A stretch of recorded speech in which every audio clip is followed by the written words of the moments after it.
All right, everyone, and welcome to Sharing with Shellshock. I am your host, ShellshockPrime, and right now we have yet another episode happening. This week is all about Pokemon, what we know about it. We got three guests this week. Joining me first is HitoRetroGaming. What's up? Then we got MichaelMacaw. Hey, how's it going? And we got ShadJV. Yep. All right, so it's all about Pokemon. We have a lot to talk about because the three of us have a lot of experiences with Pokemon over the years, throughout the entirety of its, well, most of the life cycle, I would say. Because Japan got it first in 1996, but yes, we got it like 2 years after that.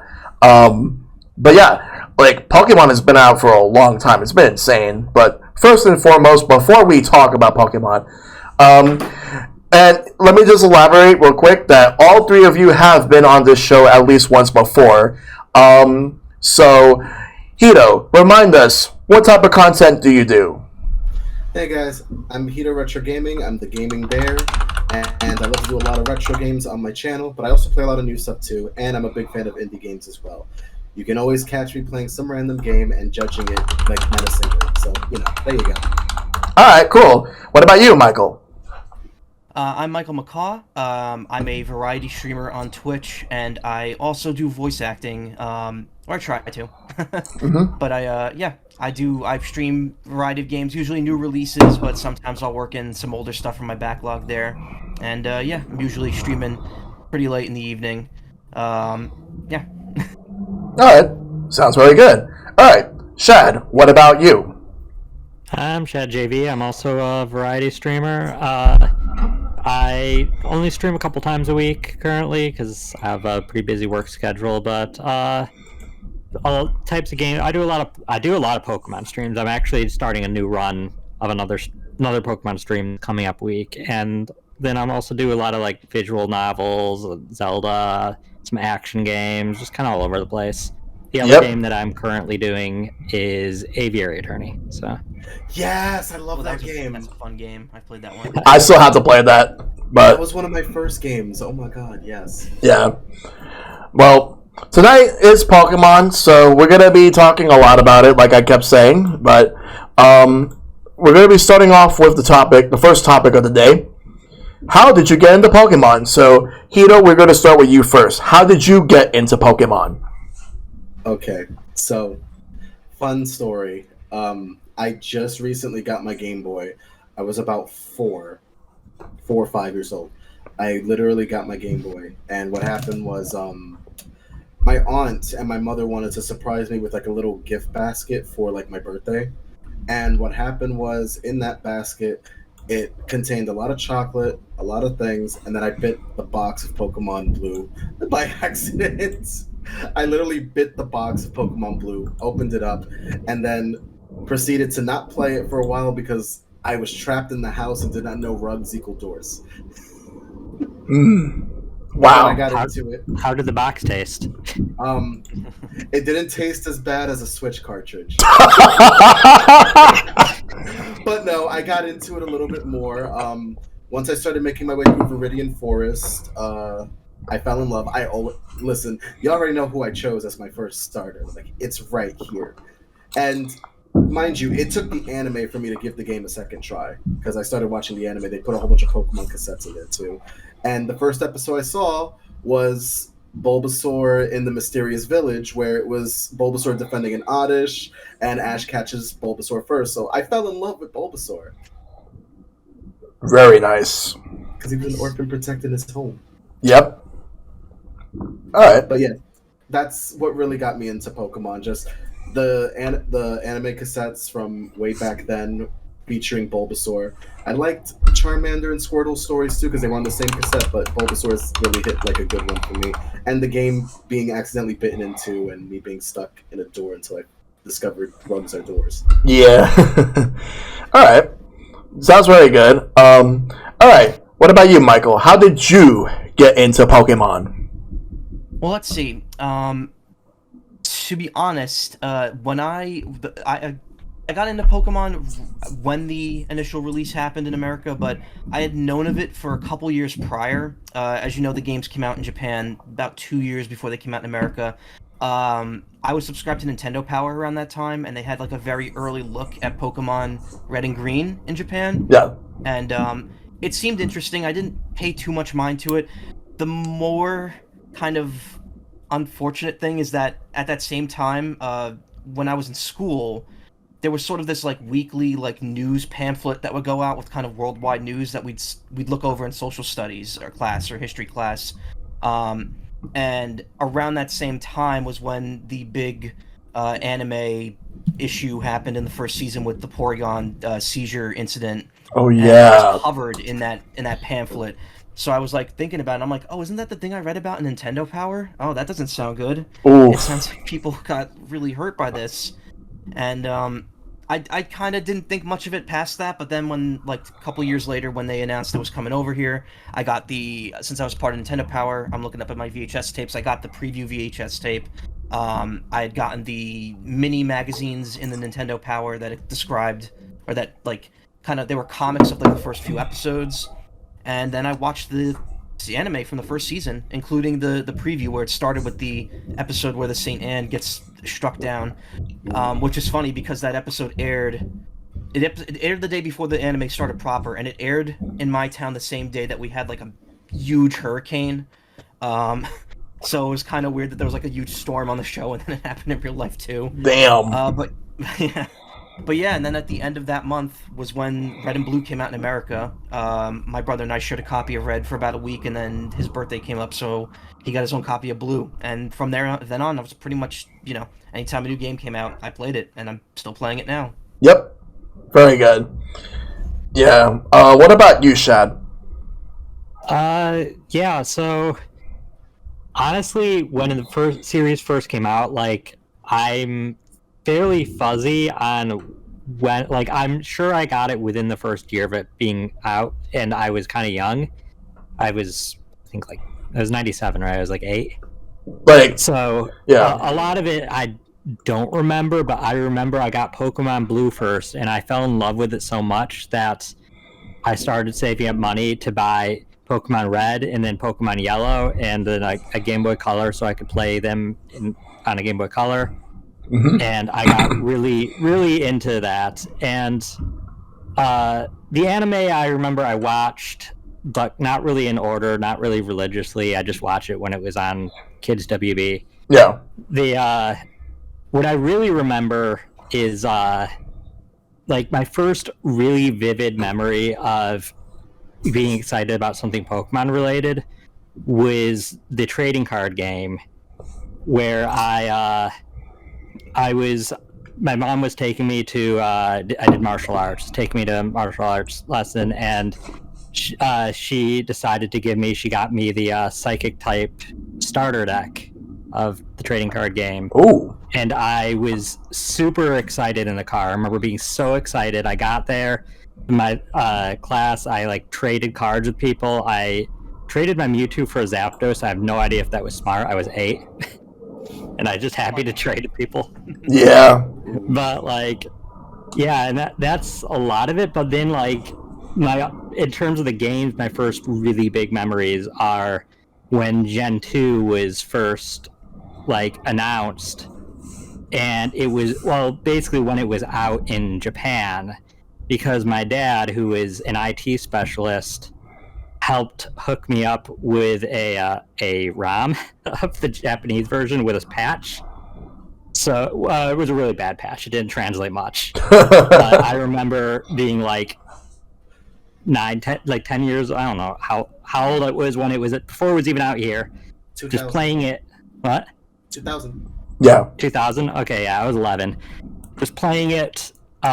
Mostly in Japanese, trial and error, figuring out what moves do what. Like, I just had a blast with that. And it was super exciting that there was more Pokemon stuff. And it didn't just end with that first game. Yeah. So. Alright. So that's how you guys got into Pokemon. Alright. So, here's how I got into Pokemon.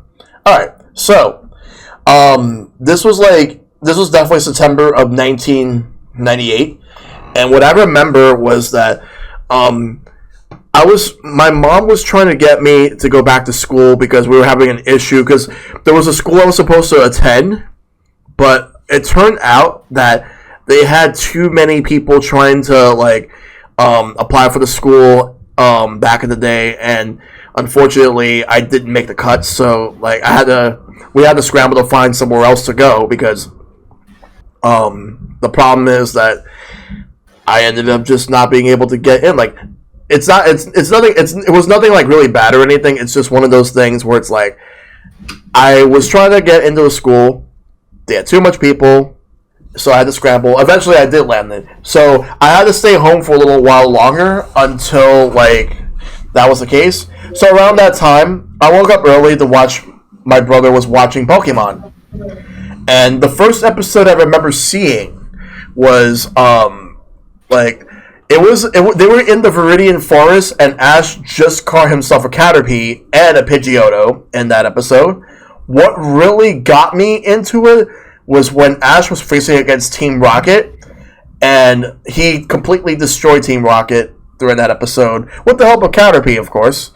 And that got me into it, and after that, I've been watching it. I would just wake up early just to watch with my brother every day. We were watching practically every day, and I just couldn't stop.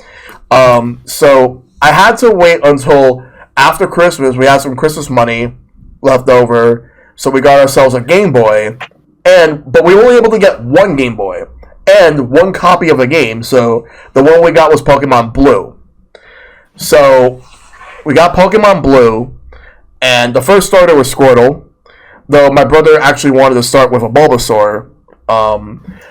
We had to fight for it, and then after that, unfortunately, the Game Boy Pocket ended up the power button just broke. I don't know what happened. It just broke. I think I pushed it too hard or something, or moved it too hard or whatever. So we saved up money for a Game Boy Color, which we had for about almost a month until it got stolen. And then after that, my brother got his own Game Boy Color with Pokemon Red. So I got the Game Boy Color that got stolen. I got it back months later, and the person that stole it got suspended from school, even though it was almost at the end of the term, the end of the year. So it turned out both my brother and I each got copies of Pokemon now with Game Boy Colors, and eventually we got a link cable so we could trade with each other, so we could be able to get all 150 Pokemon, which he ended up knowing someone in school that got a Mew, so we got a Mew. And there's a problem with the Game Boy games, and also Game Boy Color to an extent. The battery sucks. So, say if I would race, and we would have to do everything all over again, which I didn't really mind because I got better, I got smarter about how to get Pokemon, because in the first run I've ever had, I made the mistake of actually throwing a Master Ball at a Dugong. Oh no. Yeah. And without thinking that I could have used it on Mewtwo or the birds.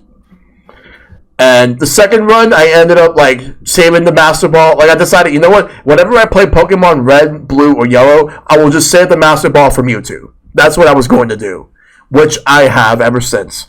That experience actually got me a lot smarter about how to use Master Ball and how I actually catch Pokemon. So, and then after that, it's my brother and I were also into the Pokemon trading card game at the time. My brother randomly just bought the starter deck that had the Machamp holofoil card, and we used that. We tried the game out. We didn't understand it until years later. We actually fully understand it when we started going to there was a Pokemon League at the Pokemon Center, except it was at Rockefeller Center at the time. They had the tables downstairs. Well, used to, not anymore, but so we used to go every Sunday from about 11 a.m. to about 4 p.m. We would play Pokemon there each and every week. earn badges, get some cards. We ended up getting a lot of Ancient Mew cards. We got a lot of other promotional cards, including there was this one Mew card where I don't remember what the power was. I think like it is immune to like any of the special conditions. And I had that card. I had a lot of really good promo cards, including like there was like a Ho-Oh and Rapidash card each that you can actually use it on the e-reader and you play like a minigame. Because at the time, around that time was when we started getting those e-reader cards. But yeah. Did you get the Mew? The special Mew that you got from Pokemon's first movie? Yeah, the ancient. That was from the 2000 movie. 2000, my bad. I actually have that one right here in my desk. It's the only card I keep in my desk for some reason. I do have. Because the Mewtwo card came out in the first movie. Mewtwo came out in the first movie. Yeah. Mew was in the second. I did, however, get it. I don't have it anymore because all the cards are now owned by my brother. Because my brother's the one that handles all the cards. And usually, when it comes to trading between me and my brother was always the one that handled the trade. He was a lot more into that than me. Like, because I'd actually made some pretty bad trades in the past. Though I got better at it, I still would prefer to leave it to my brother, who would make the better trades, or I would at least ask him, like, is this a good idea? And then he would tell me yes, or he would tell me no. And he's definitely a lot better at that. So yeah, but yeah, those are my early Pokemon experiences. And so in the chat, I do want to highlight one experience. All right. So let me go ahead and go to the dashboard real quick on feature chat because there's something I want to check out. All right. So, like for example, like I know that Derek DeBroni, he actually said that he made the same mistake on his Pokemon Silver, wasting a Master Ball. Yeah. Yeah, I remember that being the case. I wasted my Master Ball on a freaking Diglett at some point, and I was... Yeah.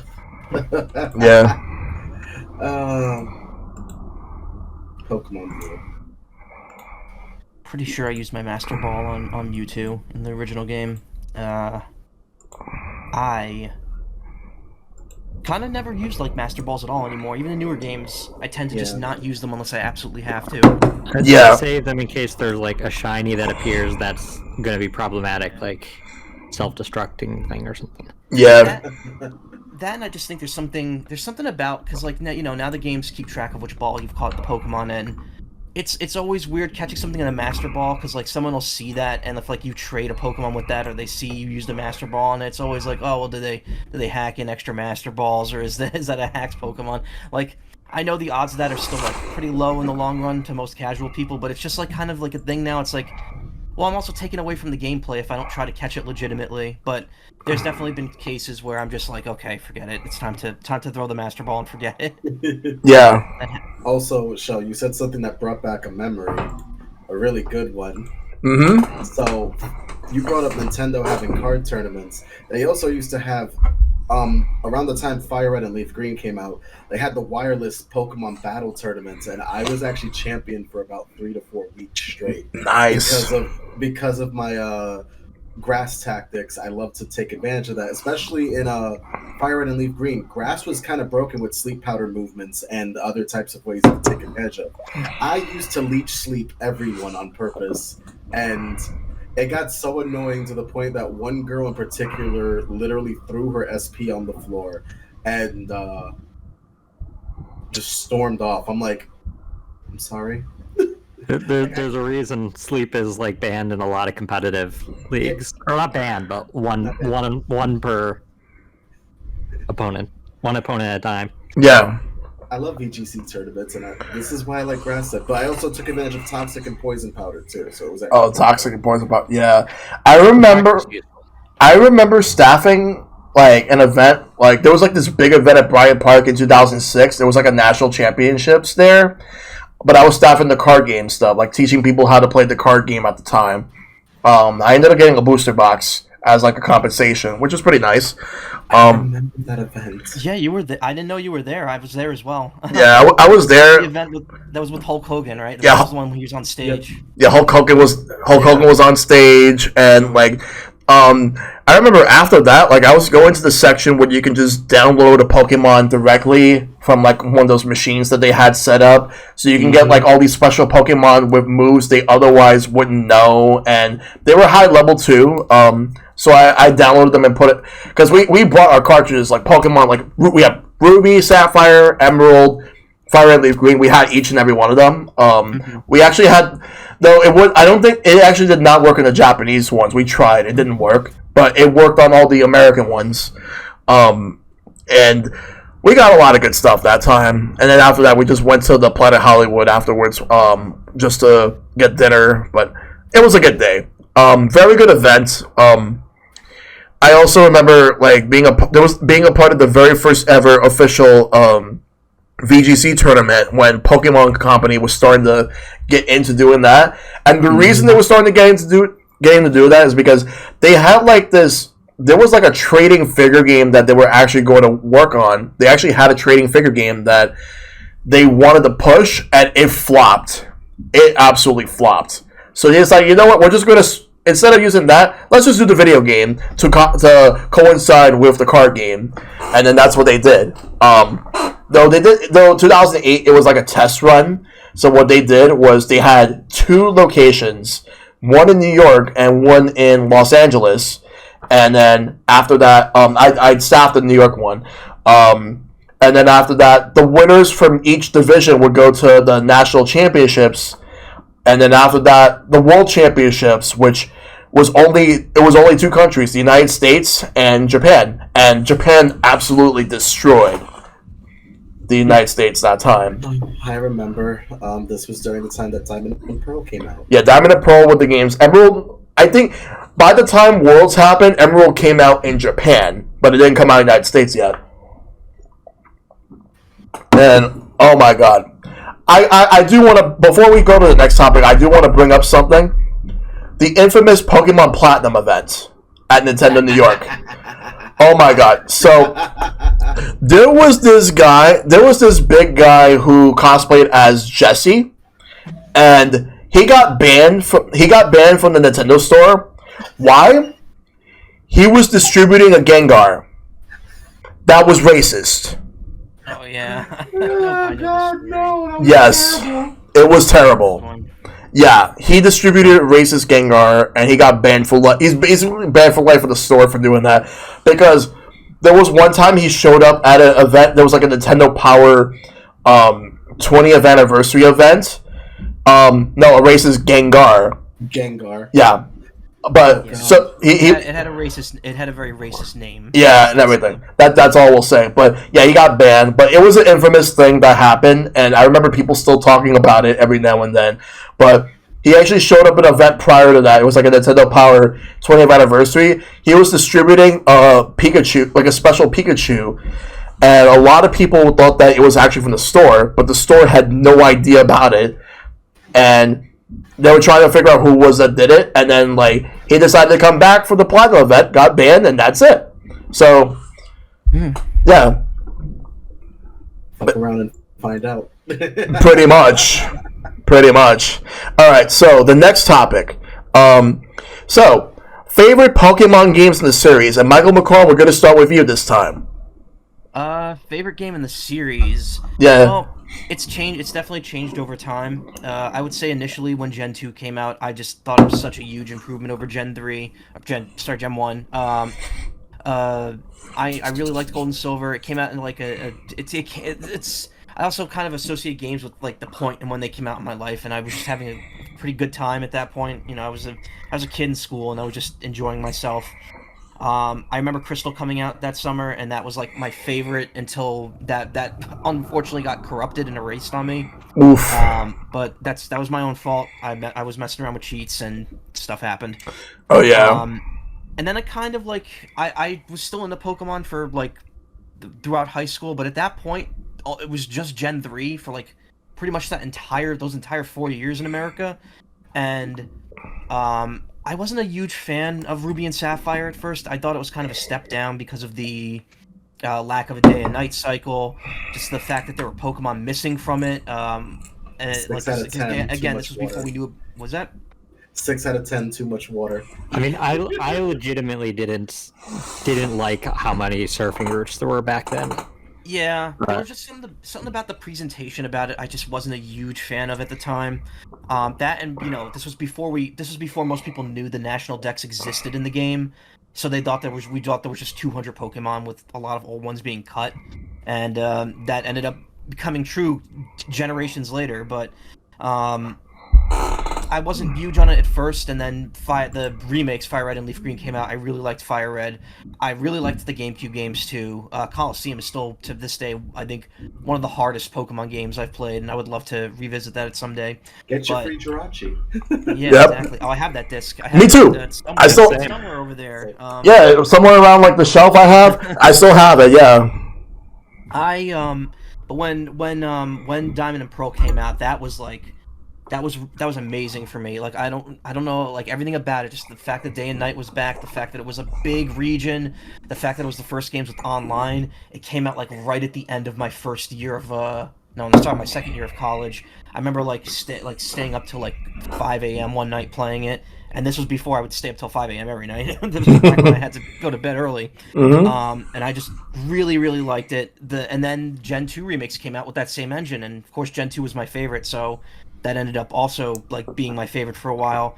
And I still think Heart Gold is probably up there as one of my like top 2 or 3. I wasn't too big on the idea of Black and White at first, but once I got into it and played the story and realized like how much attention to detail went in that game, I was like, oh, this is actually really, really good.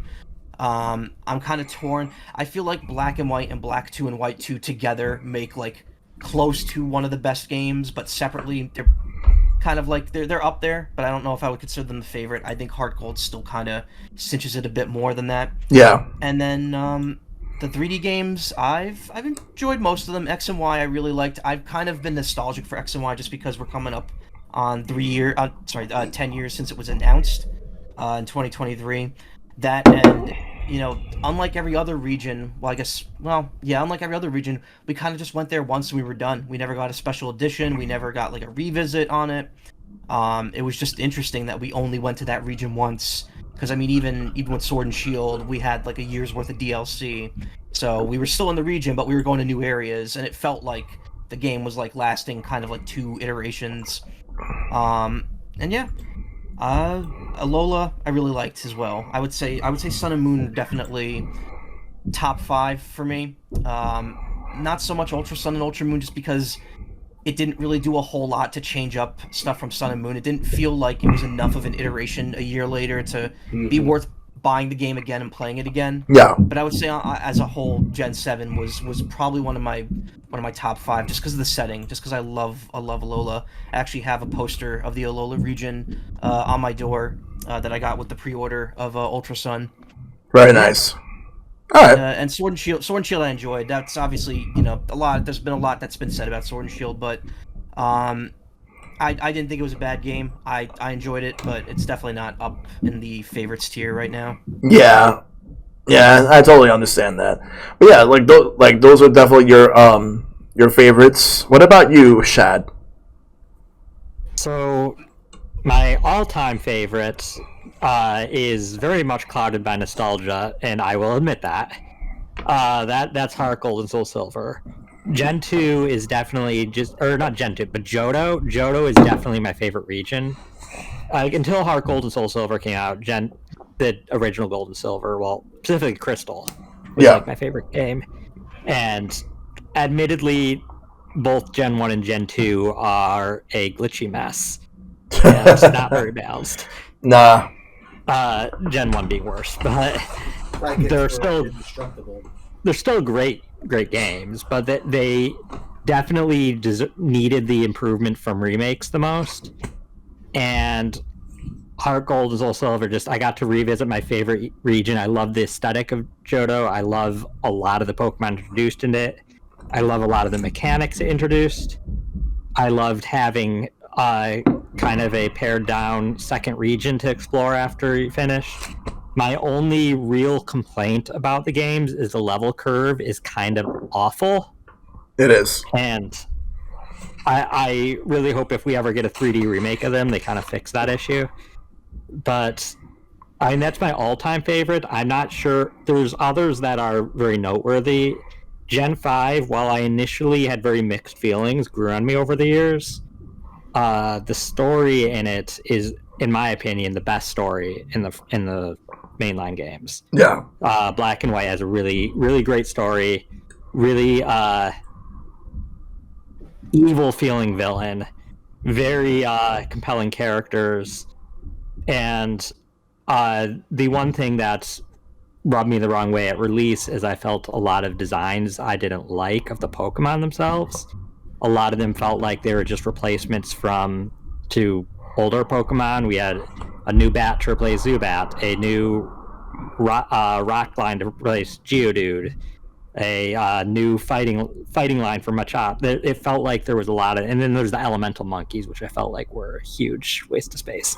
But Wow. then it has other really great designs, like Ferrothorn. I'll get into the Pokemon later. Either way, I do think, although I want to also mention Gens 7 and 8, I really like that they've introduced regional variants, and that's, in my opinion, one of the best things they've added in the past decade and a half, maybe. It just adds so much character to the games. Yeah. And spice.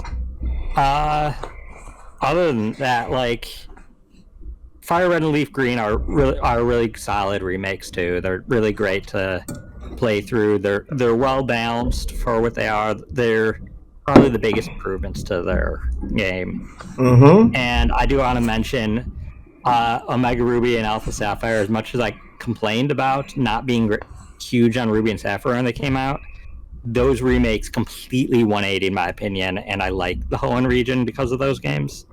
Yeah. And I don't want to talk about Brilliant Diamond Shining Pearl. That's it. Well, I'll take care of that. Yeah. Which, you have anything more you want to add, Shad?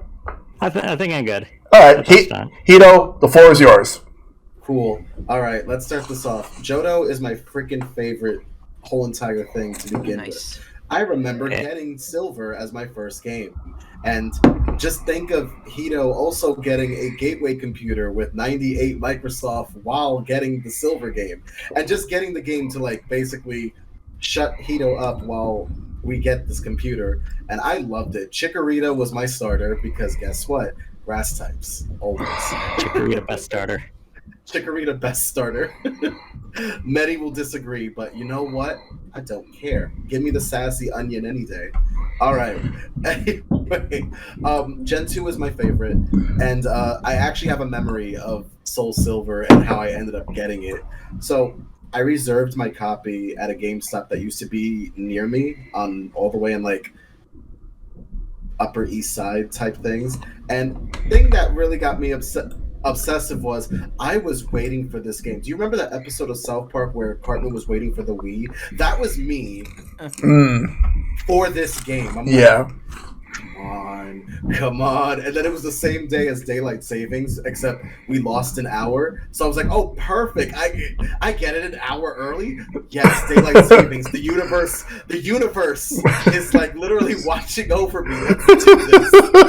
And, so I finally I stood up all night that day. Mind you, I just stood there on my Windows XP of a computer looking at the timer go down. I'm like, yes, one more second has gone down. Another second has gone down. Finally, it was time. And I waited outside that GameStop for an extra 30 minutes because they were just about to open. Oh, so are you here to pick up Pokemon Soul Silver? Yes, give it to me, please. Thank you. I opened it and immediately I took out the Pokewalker, which I lost, unfortunately, and I could never find me another Pokewalker again. And it makes me cry to this day. I hopefully can get my hands on another Pokewalker and utilize it, but I want it again. Yeah. I used to carry that thing with me everywhere. I beat that game in 3 days, the main story, and then I beat Red in another 2 days. And I'm just like, yes, more of this. Thank you. And the one thing I loved about the game was the Pokemon followed behind me, so I actually felt like this was an adventure. Yeah. I'm like, yes, I know it's a very small detail, but it's a very, very No, immersive detail. It does a lot. It makes you feel bonded to a Pokemon. Yeah. You're just going off on your own, and the battles don't feel as disconnected. Exactly. And then the Pokewalker was just like, oh, I get to take you with me? Perfect. Awesome. I'm taking you with me to the high school. And then I forgot my metal detector. We had metal detectors in our high school, and I'm like, don't touch that. And they're like, what is this? Is this a game? I'm like, no, it's a pedometer. Okay? So calm yourself down. Is it gonna make noise? I'm like, sure, if you keep shaking it like that. Now, a few things that I enjoyed and other games I enjoyed. Gen 4 was really great. I had it in middle school, and middle school was a tough time for me. So this was like a game that I really was able to like de-stress myself with. And I really worked hard in finishing that dang Pokedex, including finding the Munchlax on a Friday at 7 p.m. with honey trees. That Munchlax is one of the worst things in the series. No. Here's the thing. People to this day hate me for that because I got it on the first try. Ah, you're so lucky. Wow. I didn't have to do anything. The only thing that I couldn't find at the time, funny enough, was that damn Feebas at that whole entire thing. Like, it was the Feebas. It wasn't the Munchlax. It was the Feebas. Oh my god. So that was the thing. I loved Gen 3. Gen 3 was great, but it got overshadowed by Fire Red and Leaf Green because, again, being the Viridian Master for 4 weeks in a row with a toxic and sleepy version of Venusaur and other grass-type Pokemon that kind of got people upset, yeah, it was great.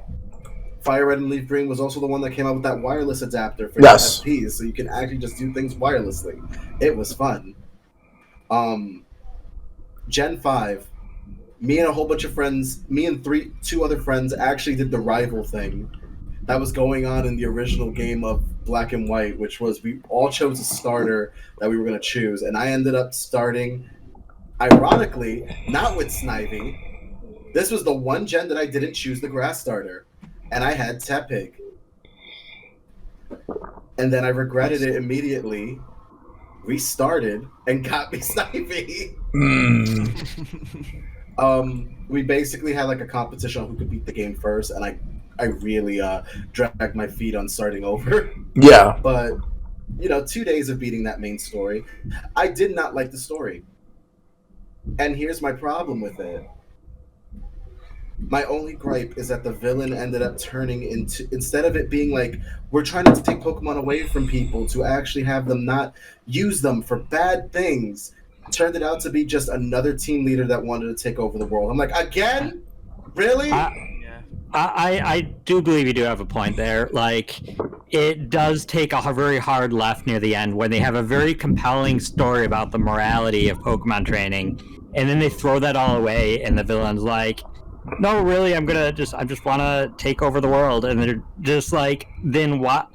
But you're now you're not even addressing what about the morality thing? It's like, oh, forget the morality. I am evil. That's what it was, and it got me so mad because I'm like, are you kidding me? Okay, Cyrus. Okay, Maxie. Okay, Archie. I get it. You want to destroy the world? Be my guest. And I know Maxie and Archie just wanted to like grow terrain, but at the end of the day, they just wanted to end the world at that point because that's what would have happened any which way. Yeah. What person goes, oh, I just want to raise the sea level by like, I don't know, a good 15%, even though 80% of the Earth is covered in water? I mean, they're dumb. They're dumb. Exactly. I'm in my opinion, the Gen 3 villains are like probably the worst written ones, but they are. Thank you. And that's the thing I wanted to say about Gen 3. 6 out of 10, too much more. No, I literally call Gen 3 the generation of trumpets and water. That's it. Yeah. Because because you can tell, like, Gen 3, for all of its flaws, it has its own distinct style. Like, if you hear trumpets in the battle themes at all, this is specific, it's specifically Ruby and Sapphire. No questions asked. Yeah. Gen 6, I kind of beat very quickly at that point. I beat Gen 6 in a day. And I felt like, is that it? Really? You introduce the fairy types and mega evolution, and this is all you give me? Pretty much no post game, and most beggars can't be gotten until post game. Yeah. Exactly. To do nothing with. Exactly. And then Gen 7 came out. I was really excited for Gen 7 initially, and then Ultra Sun and Ultra Moon came out, and I'm like, did I just buy the same game? You did. The Ultra games are worse. The plot's worse. Yeah. Rainbow Rocket. Like Rainbow Rocket, I'm like, that's post game. Rainbow Rocket's post game. I'm like, wow, Rainbow Rocket sounds great in theory. In practice, not so much. But like the changes to the main story also are just worse. Like Lusamine was a good villain in the original, and honestly, yes. But then they also want people. I think people were mad that Lusamine suffered that much. I'm like, she kind of should suffer a little bit for what she did. Honestly, she needs think of it like Full Metal Alchemist. She has to give the law of equivalent exchange here. She fucked around, so now she found out, and that's it. Leave it at that. Okay, it's a growing experience for a lot of people. Thank you very much. Also, just a side note, the Gen 3 remakes. I got mines for free. Only because we did the at Nintendo World, they had an event where if you had the old copy of your version that you had, like Ruby or Sapphire or Emerald, where you could have chose which copy you wanted, you can show it off, and then you get that version for free. So I got me Alpha Sapphire for free. And again, as much as I didn't like Gen 3, this was a step up, but also it still was not that interesting because I still felt like they put Gen 3 over Gen 6. Yeah. That's what they did. Yeah, but it feels better than X and Y. It does. It was better than X and Y, I will say that. Oh, Gen 8. Gen 8. Just listen, like the story was fine. It wasn't great, but it was just there was a lot of things missing. The story all happens off screen. Like there's a lot of things that went missing in this because at the end of the day, it was like it's lackluster. That's what it was. It was something. There was a few things missing from Gen 8 that I wanted. And yes, DLC came out, but it wasn't enough to like fill in the gaps that was missing from a general Pokemon game. I like the idea of having the wild encounter areas that we did. That was an amazing innovation to the game, and that was fine. I was okay with this. And also including taking away from the wild grass area, becoming a random spot. You can actually see the Pokemon and pinpoint what you're doing. So I felt like Sword and Shield kind of catered to those who were into competitive Pokemon, which when you think about it, that's funny because they added the nature changing mints. They added particular looks at Pokemon where you can check the IVs. They had IV raising items. They had a whole bunch of things that basically catered to the competitive world of Pokemon. Yeah. And now, I promised y'all this. I'm going to go off on Brilliant Diamond and Shining Pearl for a second. Hold on. So,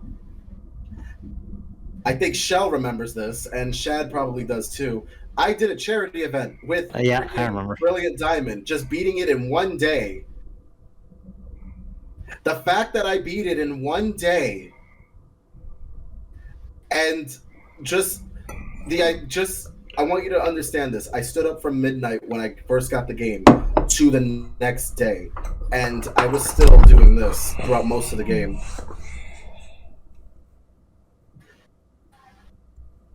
And it wasn't because I was tired. No. I slept throughout that whole day before I did this. The game bored me. I agree. The game legitimately bored me. Yeah. Like, I knew the story, what was going to happen, what was I going to do next. And it wasn't like the initial first reaction I had with Diamond and Pearl, which I know it's a remake, I get it. But at the same time, there were some elements that could have been included in this game to make it fresh and exciting. They did it for Omega Ruby and Alpha Sapphire. They did it for Heart Gold and Soul Silver. They did it for Fire Red and Leaf Green. They did it for Let's Go, even, to be honest. They did it for Let's Go! That oh my god, that hurts so much. Seriously. And I guess one big memory with me when it came to Pokemon was the Mystery Dungeon games. I loved the first Mystery Dungeon so much. And of course, this is where I knew my bond with Bulbasaur was legitimate, where I did the quiz first and foremost, and boom, Bulbasaur is your spirit Pokemon. I'm like, yep, this sounds about right. I can't deny this anymore. I love grass, and that's it. I am going to be a grass gym leader, and now I am known as the Viridian Hue. Yes. Thank you. Yep. All right. Well, that's interesting. Here's mine. My favorite Pokemon games. Pokemon Black and White are my all-time favorite Pokemon games in the mainline series. Easily, right out the bat, great story, great villains. Yes, the whole take over the world thing was kind of a bit cliched around that point, but I like the entirety of the world of the Unova region. The fact that it's based off of New York City was so cool, and going around different gyms in general. The fact that you had the gym where the gym leader is the opposite type, like the opposing type of the starter that you started with. In my case, I had to face against Cyland because I ended up having Oshawott as my starter. So, yeah, that was fun. But that, I will say, even though I love Black and White, there are a few things I will say. As a trio, they're my least favorites, the starters, and I'm not the biggest fan of Reshiram or Zekrom. I do like Kyurem. Kyurem is great, but Reshiram and Zekrom, I could take it or leave it. They're not the worst legendaries, but they're not like my favorite either. I kind of feel that way about all the legendaries in Black and White. They're all right. There are a lot of really good ones. This is why Kyurem got 2 covers. It sure did. Like with Black 2 and White 2, which are also really good. Like I like the story for Black and White 1 more, but Black and White 2 complemented it very well. So Gen 3, specifically Ruby, Sapphire, Emerald, are like second place for me in terms of like best and worst, like all-time favorites, because that came out when I was in high school. Like I transferred to a different school, a much better school, where I was not bullied at all. So I had some people pick on me, but the teachers would instantly shut that down before it would get any worse. And Pokemon would obviously be there, even though by this time it was like one of the biggest turns for the Pokemon, for like not exactly the worst, but around this time people were like losing interest in Pokemon to the point where they were like, we're done with it. And the reason for that is because they switched to Yu-Gi-Oh! Around this time. Or there are people who are like, oh, I'm too old for Pokemon. Like, I'm like such and such years old. I don't want to be seen playing Pokemon. I've seen people say that. Though around this time in high school, for me, there were people who were trashing both the Game Boy Advance and the GameCube because they're like, oh, those are for kids, and those are for, like, whiny kids and all that. But PlayStation 2 is the way to go. Or Xbox. Yeah. We had an N-Gage fanboy in our class. Funny enough, to tell you the truth, no one in my school liked an N-Gage. They all said it sucked, but it was either Game Boy Advance or nothing. At least until the DS and PSP came out. But yeah. But back to Pokemon. Throughout that time, I was like, okay, well then, I'll just play some Ruby and Sapphire, that's it. And play some Fire and Leaf Green. I had friends who got Pokemon. I had a friend from high school at the time. She ended up getting Pokemon Leaf Green. But at the time, it was ROMs, because this is like my first major foray into actually getting into ROMs and all that stuff. And I actually got to try it that way, because it came out in Japan. We had to wait. And I remember, they ended up getting the game, the actual physical copy of the game. Pokemon, like, they got, that person, she got Fire Red, I believe. I think she got Leaf Green as well, she got both. So, what happened is that she was just trying to get the Pokemon into the games. And this was about like at least a month and a half before Coliseum came out. And then that Sunday, I went to the Pokemon League, and then there was someone like a now former friend of mine was trading Pokemon from Fire and Leaf Green, the Japanese copies, onto like anyone's Ruby and Sapphire copies, which is exactly what I did. I got a couple of these Pokemon, so like you would just easily get the national decks right off the bat, and good times just getting all these Pokemon. Third place for me, if I had to think of another one, it would probably have to be I would probably have to give it to Gen 7. Gen 7 I actually really enjoyed. Very good. Except for Ultra Sun, Ultra Moon. No, not that, no. But regular Sun and regular Moon. That's good. I like the fact that they had trials instead of gyms. Like they were trying something different. I applaud that. They still had the Elite Four, but they had the trials. Okay, I remember people were angry at the fact that they got rid of gyms that time. I remember people were angry, and I didn't hear anybody angry about it. Oh, I've seen it. Like people were just saying like that, are they? Have you lost your fucking mind and all that? I'm like, come on, just give it a chance. And it was actually really cool. There's one problem with it though. Think about it like this: you fought all the Kahunas, yet most of them are the Elite Four, and part of me was just like, yeah. Didn't I beat your ass already? I mean, we had the golfer who just came out of left field, the flying type one, and Acerola wasn't a Kahuna at least. You never fought her before that. And then you have like when you after you beat the Elite Four, guess what? You become the champion automatically, and you're except guess what? Not really, because you have to fight against the professor. Kukui. Professor Kukui, yeah. That was actually a twist right there. I actually thought that, like, honestly, I had no idea who was going to be the champion. Like, I didn't really see a character that stood out that would have actually have been the definitive champion. So, I assumed it was going to be your rival. I thought it was going to be Hao. I thought that you had to fight him. But no.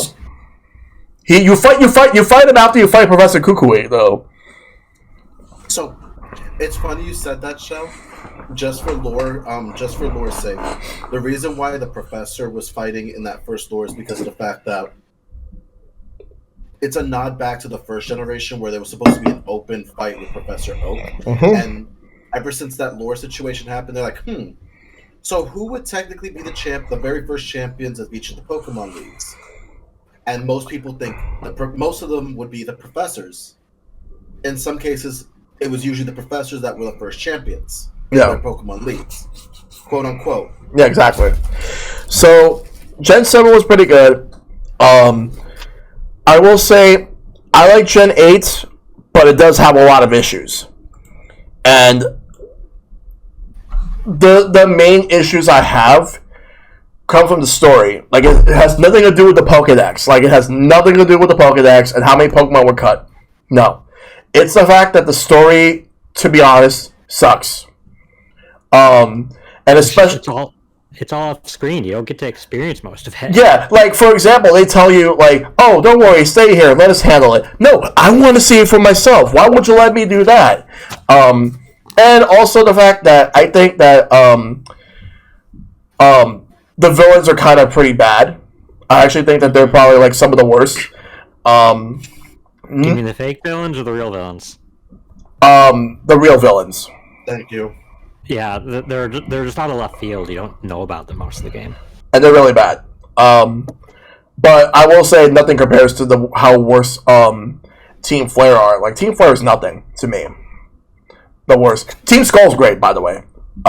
Team Skull's best, but I also don't think they're the villains, but they're really great. Listen, to quote Team Skull, they're aggressively dancing at me. They need to stop, please. Yeah. Guzma's one of the best characters in the series. Oh, Guzma's great. But the worst ones are X and Y. Gen 1 was great when it came out, but it doesn't hold up well. Gen 2, same thing. This is going to be a hot take. I actually kind of like Gen 1's, like the Pokemon lineup, I like it more in Gen 1 than I do for Gen 2. But in terms of gameplay, Gen 2 is better than Gen 1. And the Johto region and the Kanto region, honestly, they could use some improvements. But Let's Go was just like, I was not the biggest fan of Let's Go, but yet Brilliant Diamond Shining Pearl made Let's Go look good in my eyes. I actually have a bigger appreciation for Let's Go now. Yeah. At least Let's Go is made to appeal to casual fans. I don't know who Brilliant Diamond Shining Pearl's made to appeal to. People who were nostalgia crazy and then were let down immediately. Yeah, nobody actually wanted it unchanged. And it was unchanged. They threw in the experience share mechanic that actually broke the level curve more. Yeah. Alright, so now we're going to go to the next topic. Did you get into other Pokemon spin-offs or non-video game Pokemon content, like, for example, the TCGs? So, Hito, we'll have you go first for this one.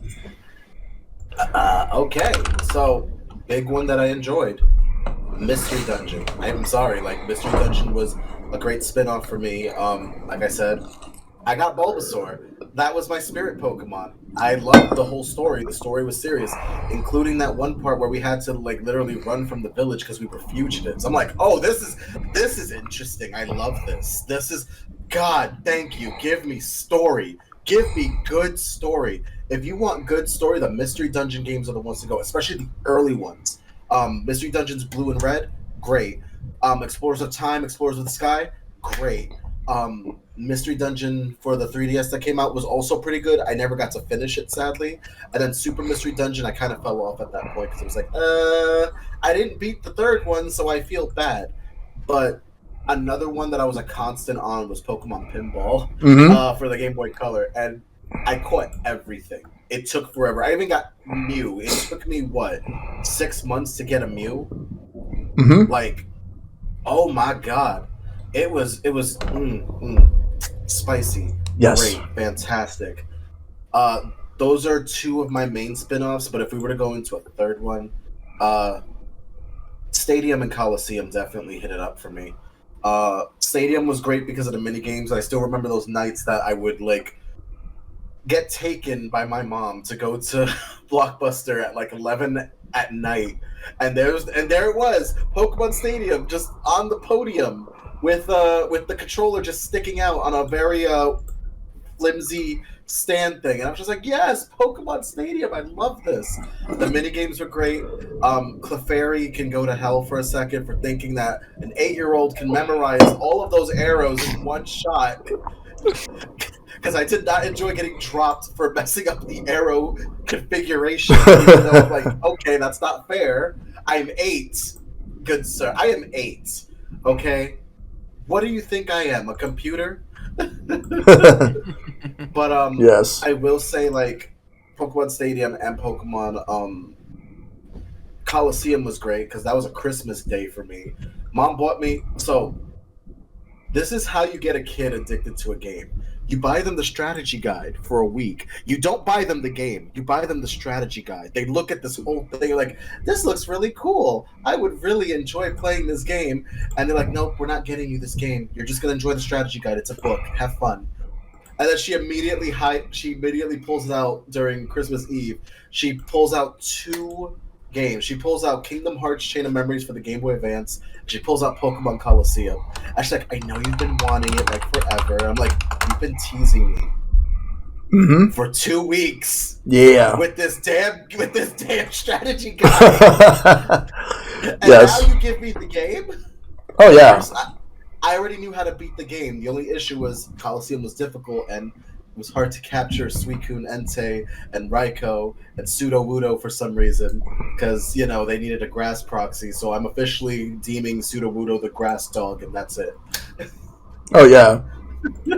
Yeah. Anything else? Mirror B was great. Pokemon Snap was fun. I took some questionable photos recently on Pokemon Snap, and, yeah, we're leaving it at that. Yeah, we're leaving it at that. Okay. All right, then. So those are the Pokemon spin-offs. What about the Pokemon card game? Did you get to play it? Oh, yeah. I was a big grass type user again in the grass types. That's it. Just give me grass. That's it. Stop underselling grass. Okay, I know fire and water is cool, but god damn it, we stay on the ground here. Yeah. All right. So what about you, Michael? Michael? Yep. Oh, sorry. Can you... Okay. Yeah, you're good. Sorry. Okay. Sorry about that. So I've been muting myself occasionally because I'm making noise. People watching this probably don't know. You guys know, but I'm sick right now, so I'm like making a lot of body noises. That's perfectly fine. But yeah, it's also warm. Oh, I just happened to grab my fan, which also was the Bryant Park fan. I just realized. Oh wow, that's very good. I still have a bunch of stuff from that event, and that event also ties into Mystery Dungeon because this was like made to. This event was right before it came out, so I promoted it. Yeah. And I'll say that oddly enough, Mystery Dungeon, I love it, but it's not my favorite spin-off series. I tend to have a lot of problems with Mystery Dungeon, and mostly in just how the randomness of it and the whole roguelike losing all your items type thing. Whenever that happens to me, I get so frustrated. I do have all of the Mystery Dungeon games, but I've only currently played the first one and Explorers of Sky. And I did enjoy them. I did very much enjoy both of them. I think they have some of the most well-written stories of the series, of the Pokemon franchise. But definitely not my favorite gameplay just because of the sheer randomness of some of it and the high stakes that you have to deal with in some parts where if you lose, you have to start the whole dungeon over and you lose a bunch of items. It's never been my bag, but I do enjoy it. That being said, that same year, 2006, another spin-off came out that I actually have a lot of memories of. It was a DS puzzle game called Pokemon Troze. Yes! And that has a lot of memories to me personally because I actually met one of my longtime online friends in an in-person Nintendo World event for that game. And I think that was the first time I've ever met an online friend in person. It was a huge deal. I remember really having fun. We had a lot of fun. I bought the game afterwards, and just that whole week I was playing it and just remembering all the good times I had at the event. And yeah, that game, and then that game actually had a sequel on the 3DS called Battle Troze, which was not as good, but I did really enjoy it. It made me feel very nostalgic for 2006. Mm-hmm. And then Shuffle came out, and it was kind of like, oh, we've turned it into a free-to-play model now, and it's not that good. Yeah. That being said, I also did play some Stadium 1 and some Snap as a kid, and I did enjoy them both. I remember getting Snap on Wii Virtual Console when it came out there, and 100%ing it because I remember being super nostalgic for it.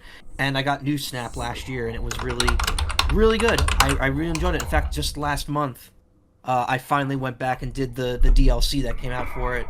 A couple months after it came out, I went back and did the new areas. One of my favorite Pokemon was featured in it, so I was very happy about that. Mm-hmm. Yeah, I think in terms of spin-offs, that's kind of it. I know I've played more, but they're not really sticking out to me, so I don't know if they're really worth mentioning that much.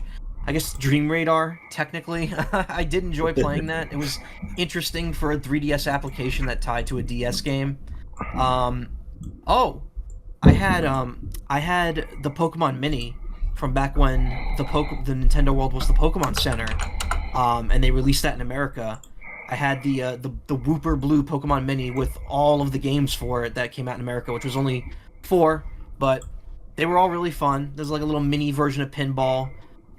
There was a card game compilation, a puzzle game compilation, and then just kind of a mini game compilation. They were all compilations pretty much. They all had multiple things. The Pinball was kind of the only focused one, but it was really fun for the time. It was kind of it was imagine the Pokemon Pikachu, but with close to maybe one Joy-Con's worth of technology in it. That's what it felt like. And it had a C button, stopwatch button on the side. It was very, very weird and very interesting, and I had a lot of fun with that system back in the day. Yes. I remember getting that from Pokemon Center before that became Nintendo World. Yeah. And I do wish the other games that had come out, because there were apparently some of the Japanese ones were really, really good. There was a Tetris one, and a lot of people say it's one of the best versions of Tetris out there for a handheld. Maybe not so much anymore, but yeah. Well, before you continue, I have something to show you guys real quick. Since you mentioned Pokemon Mini, guess what? You're gonna see it in a moment. Also, by the way, Right here. Nice. The Pokemon Mini right here. I still have it, but the box is beat up. I have mine in the original box as well. I actually, when I still have everything from my first visit to that store when it was still Pokemon Center. I still have the receipt in the bag from back then, and I have like a little pin to commemorate the opening of the store. I remember thinking like, oh, this is awesome. I hope nothing ever happens to this store. And then it became Nintendo World, which, you know, it was a step up in some ways, but I'll say this: if you were ever at Pokemon Center before it became Nintendo World, it was so much more colorful and vibrant than Nintendo World is. Yes, it really is.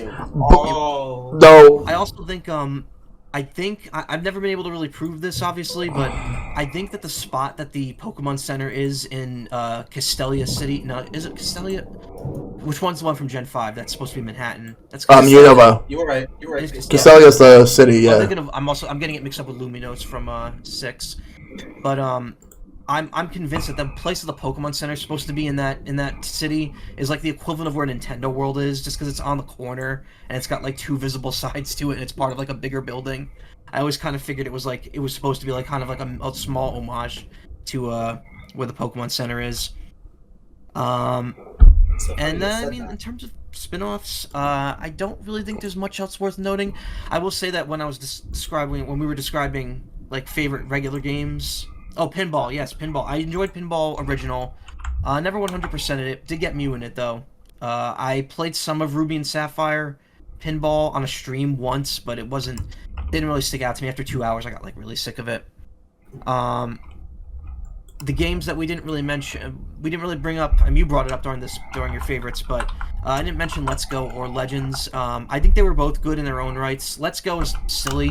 I think what interested me in that game was the fact that it took the story of Red and Blue and it kind of like distorted how the events played out, because it was like kind of implying that like it was happening for the first time, but also that Red and Blue had already gone on their journeys. So like they did some weird timeline stuff, and I'm just like, oh, that's interesting. So it's actually it's a different dimension. That's why. That's what I figured. Yeah, like Pokemon has been talking about like different dimensions, and that's been like more prominent ever since the Rainbow Rocket released. Yeah. But I will say, and it's not really considered a spin-off. I know the Pokemon Company considers Let's Go and Legends Arceus to be mainline games. I would say Legends Arceus, if it could go either way with some people, but while I'm still on the topic, that was easily one of my favorite Pokemon games. If it's considered mainline, I would say that's like top 3, right up there with Heart Gold, Soul Silver, and the rest. That game it innovated Pokemon in such interesting ways, and like in the ways a lot of modern games are kind of innovating with a more open but still kind of focused formula. I mean, just recently, we had Sonic Frontiers come out, and that's been getting great reviews too. It's clearly working for these series, so really glad to see it. Yep. Hoping that Scarlet and Violet doesn't dial it back too much. I know that the footage that they've shown off has kind of implied that, but hopefully they'll take what they've learned from this and Legends, and next Gen 10, we get like some big, amazing like open world real time game. That'd be cool. And yeah, that's kind of how I feel about most of the spin-offs. I mean, there's probably a few I didn't touch on. In terms of the trading card game, I did get into it the first year or so. Me and my friends would go to like the Toys R Us every Saturday morning and participate in the league. I participated until I got 1 badge, and I still have it in my drawer back. You can't see it here, but it's back behind me. I have like the little pin with the Boulder badge symbol on it. It was like my prized possession for a while. I just really liked it. Yes. I collected cards for a bit. And then I kind of just fell off of them. I got some later on, like when Gen 2 came out, and I got the e-reader cards when those came out, but I've never really collected them since. I got a couple packs a few months ago to open on stream, back when the trading card game was like kind of hitting the, like, cards are getting expensive. Yeah. But that's kind of all faded to memory at this point. Yeah. I did like it for a while, and I could see myself getting back into it, but like the rules of the card game are so much different to me now. Like I'm like looking at these Pokemon that have like 400 HP and like do like 100 damage per attack. I'm like, these are like stronger than base set Charizard. What the hell? Like, base set Charizard is basically nowhere near as strong as it used to be. Yeah. Base set, funny story about that too. I actually got a base set Charizard because I had Nintendo. Like I said, I had Nintendo Power. They gave Nintendo Power subscribers the E3 branded Pikachu card, and I traded that for a Charizard. And in retrospect, it was still a good trade because I think in terms of worth, the Charizard card is still worth more. But that E3 card definitely goes for a decent amount now. So I don't know if I regret trading it or not, but it's definitely a card that not a lot of people have, and that hasn't been redistributed. Because, base set Charizard been remade a couple times with, like, base set 2 and all that stuff. So, it's kind of like a double-edged sword there. That being said, yeah, I had fun with it. I did enjoy the TCG. I wouldn't mind getting back into it at some point. I have a huge collection of cards in my drawer, and I actually still have the binder with all of them in it. I used to really like it in the promo cards, specifically from, like, the movies and Nintendo Power and events. Yep. I have like 3 whole binder pages just full of them. And like I showed before, for some reason I have Ancient Mew just in my drawer here. I have it, like, in a plastic holder. Yes. Yeah. I don't know why. But yeah, that's pretty much where I stand in terms of spin-offs and trading cards. Okay. Sounds good. What about you, Shad? Well, before I go to the video game spin-offs, well, to refresh my memory, I will say the trading cards, I kind of went the direction you implied some people went, where once Yu-Gi-Oh! Became big, I kind of switched to that for the trading cards. But mostly because all my friends did, and, like, you need people to play those games with. Yeah. So... but also I remember in terms of, like, physical games, really getting into the Pokemon Master Trainer board games. Ooh. There's, like, 2 of them, I think. One for Gen 1 and one for Gen 2. Yeah, I got the Gen 1 one. Still have it. Yeah. And I also remember getting this, like, electronic, like, stadium toys where you could plug the Pokemon in and level them up. Those little figurines. Oh, I remember those. I can't figure out what the name was called, but... I know what you're talking about, too. Yeah, I thought it was a really cool concept. It reminded me of Rumble Robots, a random spin-off thing. Yeah! Random other series I got into a little while. Yeah. But, as for video games, Mystery Dungeon you guys both talked about, and it's a series I love, like you did, Hito. I particularly the Explorers ones, the Explorers of Time, Darkness, Sky. That's, I believe, the peak of the series, though the rescue ones are second. I kind of felt the quality went way down with Gates to Infinity, and the Super was a little better. But those first 2 generations of Mystery Dungeon I loved. I have no secret that I am a fan of, like, roguelikes, so I enjoy that aspect of it. And then we got a remake of the first one. Yeah, the remake's fine. I'd like a remake of the second one. Oh, I would like to play that. Yeah, go ahead.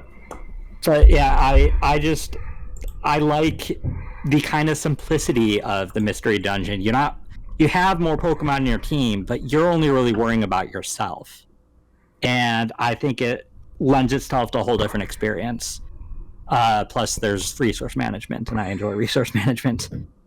But then Pokemon Snap's another one that I really was into. I remember when the game first came out on N64 and constantly going to Blockbuster to print out stickers of the pictures I took, and putting the stickers all over my Game Boy Color and my N64. And New Snap was great. The only thing I wish it had evolutions, like evolution mechanics like the original did, but it's still a really great experience. I hope they continue that series now that it's back. Yeah. Let's see. Their Pokemon Rumble. I actually really liked the original Pokemon Rumble and one of the 3DS ones. It's another one that I like for the simplicity.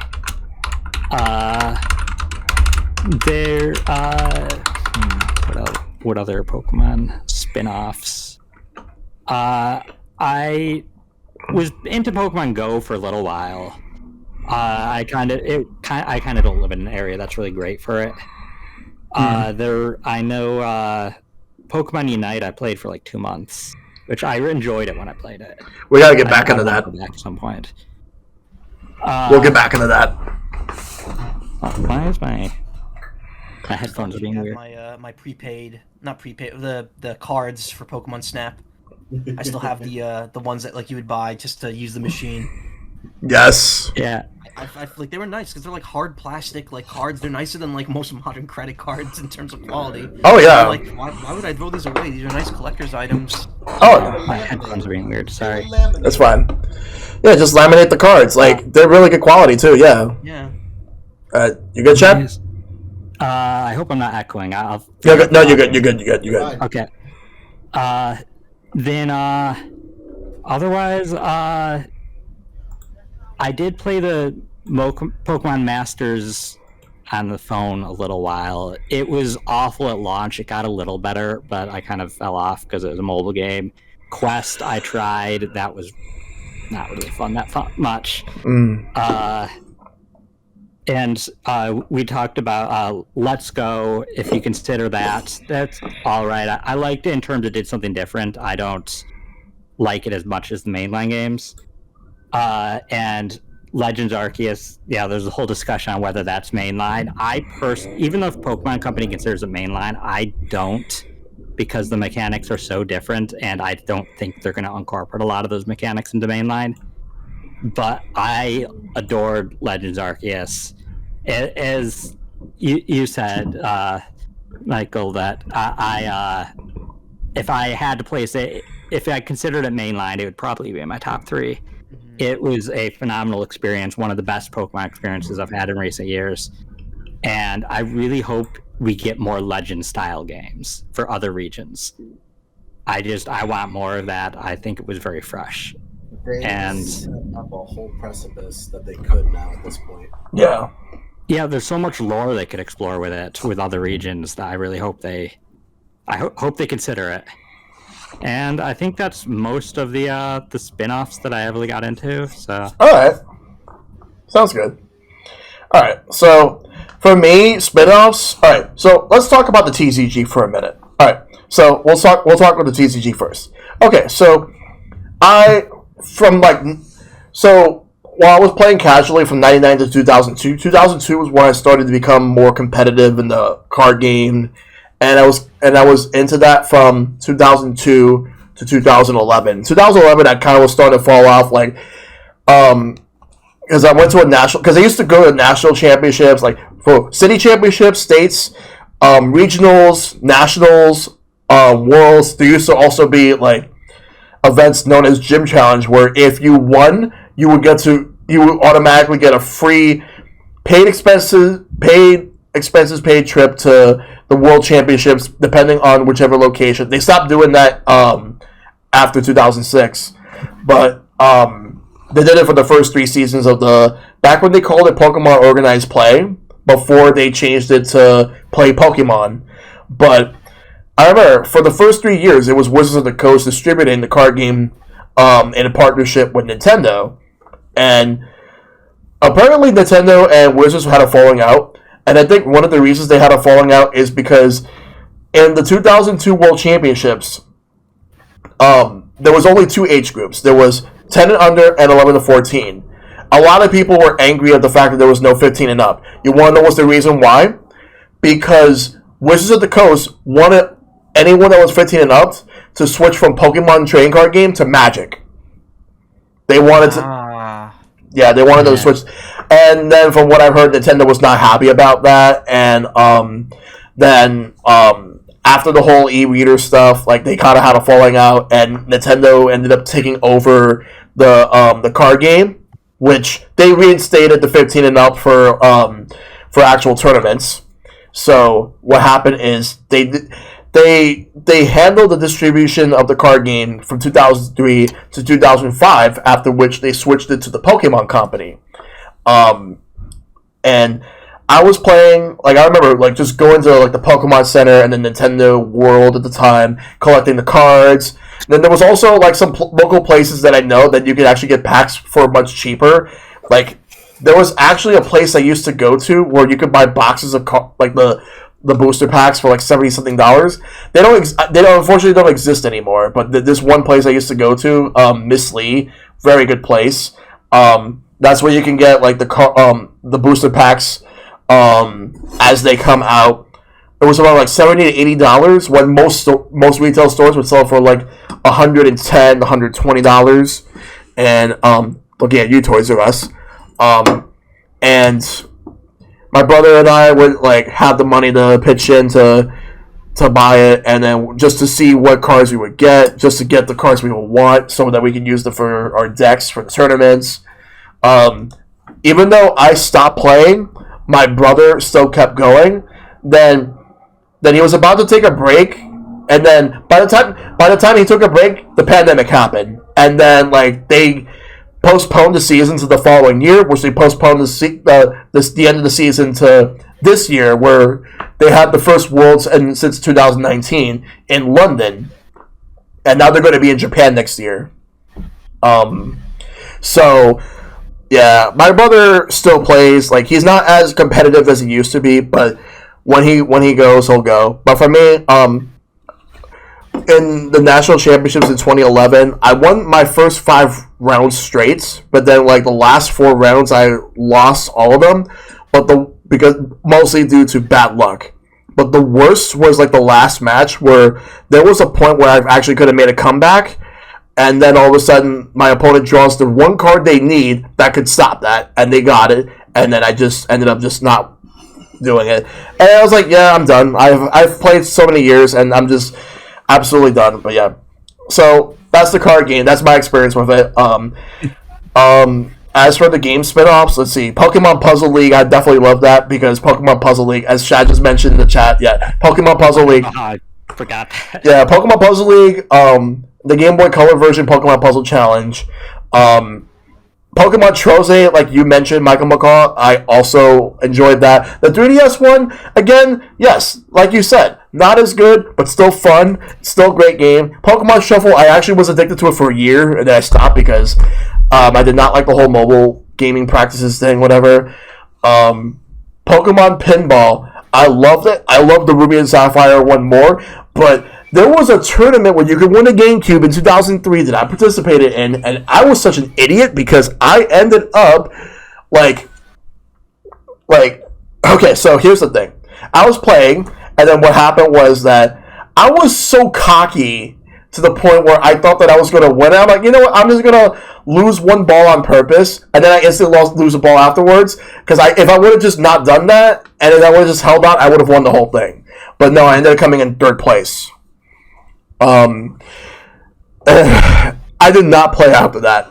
Like, I was mad at myself, and my brother was like, why would you do that? Like, he was just like screaming in his mind, like, why would you do that? And I didn't even know why I did that, and to this day, I cannot really tell you why, other than the fact that I was too cocky, and I just felt confident that I was going to win when I screwed it up. But yeah, Pokemon, despite that, Pokemon Pinball and the Ruby and Sapphire one are good. Pokemon Snap was great, but I prefer the new one that just came out, because there's so much more you can do. All these missions, all these Pokemon look so beautiful. They put so much attention to detail on how they... Like, here's the thing. The game looks fantastic on Switch. Like, easily one of the best looking games on Switch. And it's sad that it actually looks so much better than Sword and Shield does. I mean, that's easier because it's all on rails scripted animation. It's not having to do things on the spot in different locations. And also the fact that the games were actually developed by Bandai Namco, who actually are really good. They really know how to pull the most out of a system. Bandai and Capcom, they both just seem to, like, whenever they make a game, they always go like all out with how good they can make it look. They absolutely do. I hope they handle some future entries. Yes. I really hope so too. Like, because I know, because like with Bandai Namco, they're no strangers to Pokemon. Like, and here's one spinoff that hasn't really been talked about much. Pokken Tournament. I love Pokken Tournament so much. So good. I remember playing in the arcade at David Buster's in 2015 with friends, and we were playing, and then what happened was that we ended up at first, the first Pokemon I tried out was Gardevoir, and I was really good with them. But then I picked up Gengar, and I got really good with them. And then on the Wii U version, my skills with both of those, especially with Gengar, carried over. But when Pokémon Tournament Deluxe came out on Switch, and funny enough, Pokémon Tournament has the distinction of being the last Wii U game that I bought. Not counting the Kickstarter stuff, but it was the last Wii U game I bought because I didn't buy anything after that. Then I bought it again on Switch, and Decidueye became my new main. Nice. And though Gengar ended up becoming my secondary, I tried other Pokemon. Although there was a Pokemon that did become my main afterwards the moment it came out for DLC, and it's the most obvious one. That's my favorite, Blastoise.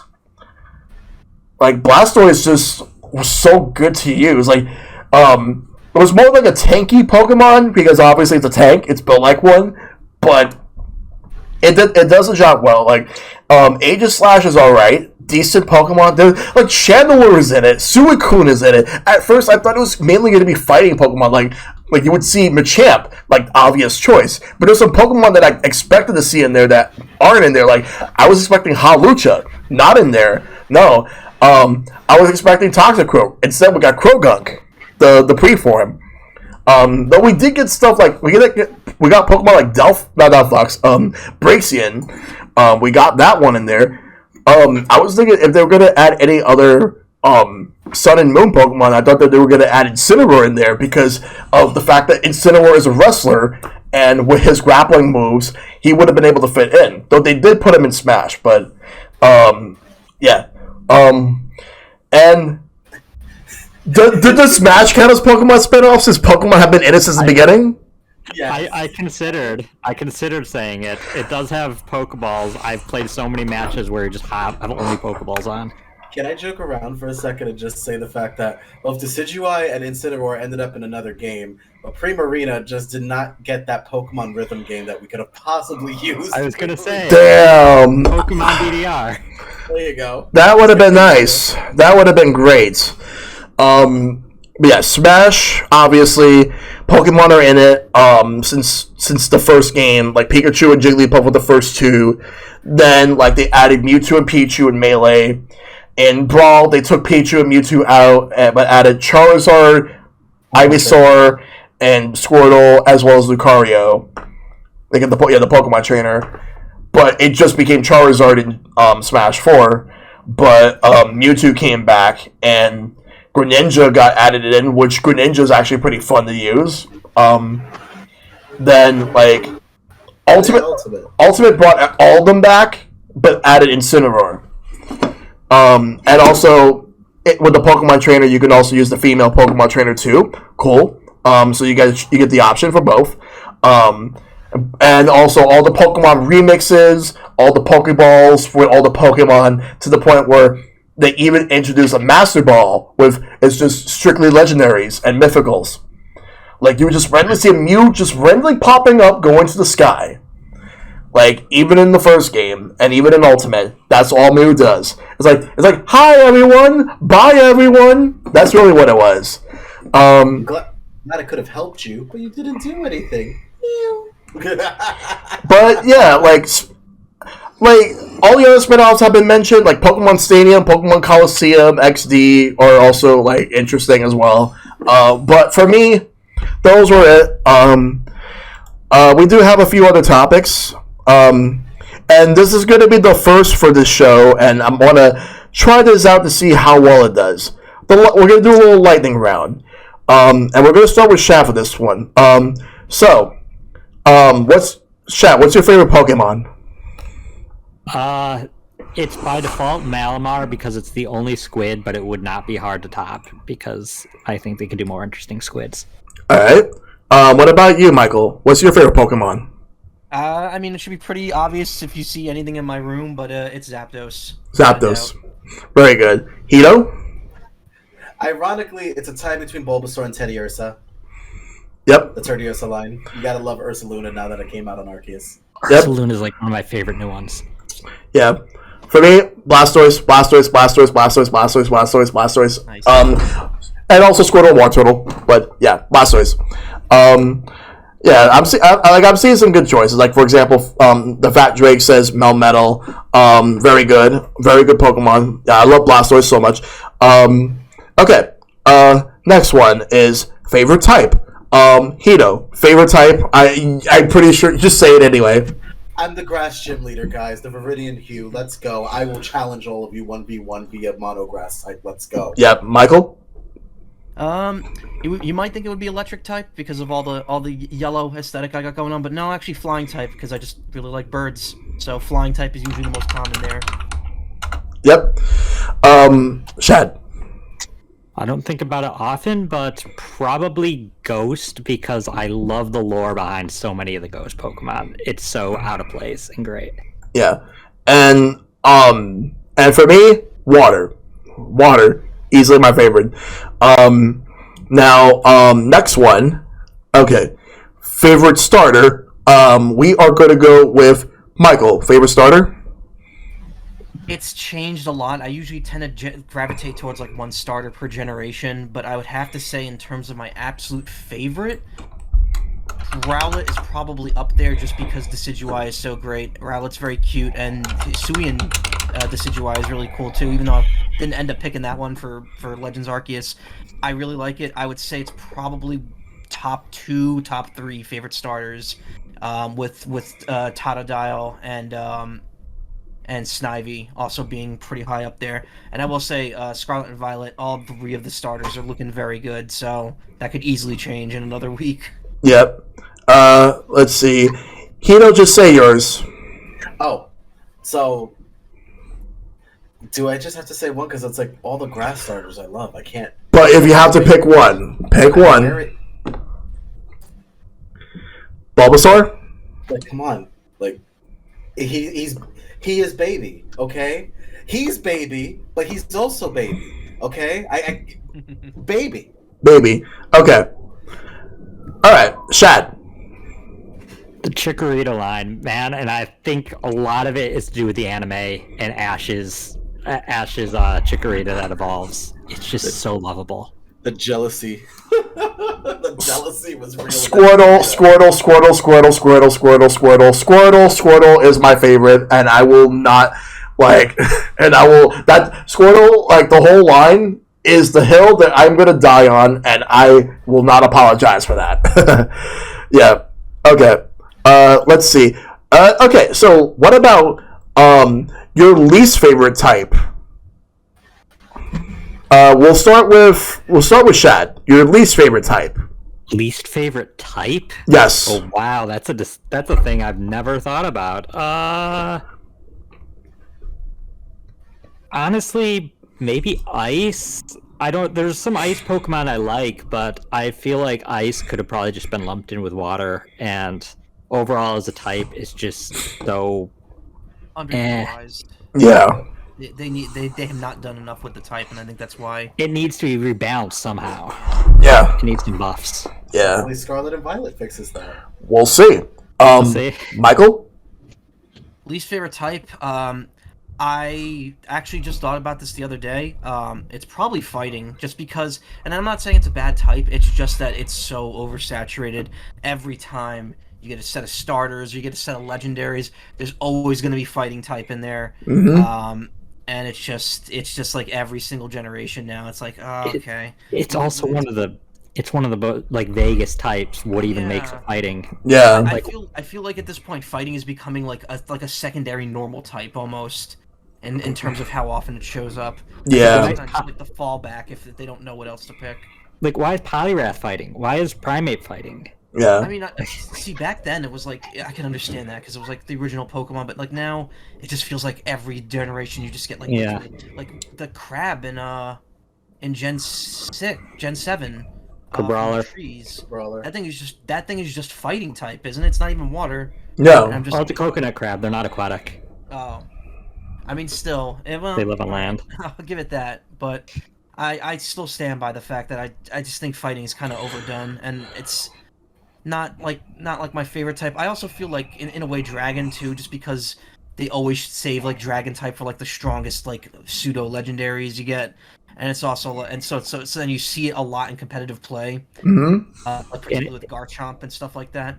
Yeah. But, Dragon's also become kind of nebulous on what it even means. So yeah. I'm happy they added the fairy typing for that one. Oh yeah. But I would still say that fighting is probably my least preferred type. Dragon at least has a lot of cool Pokemon in it that I like, so I give that a pass. But again, it's my own bias. All right. Hito? Fire. Fuck y'all, you're overhyped. I'm sorry. I don't like fire types. Wow. I get that they're part of the primary three, but I hate the fact that when Sword and Shield came out, and before the DLC even got announced, Charizard was the only one in the game out of the three. Isn't that the first time that they've had a champion whose signature partner is an old Pokemon? Let me continue. Oh, wait, no. Listen, hold on. I got this hate-filled talk of fire types. Hold on. Right. Okay, let's see. Let's start with one. One, I'm tired of the stereotypical fire hothead type person. It is annoying. I am tired of seeing Charizard everywhere.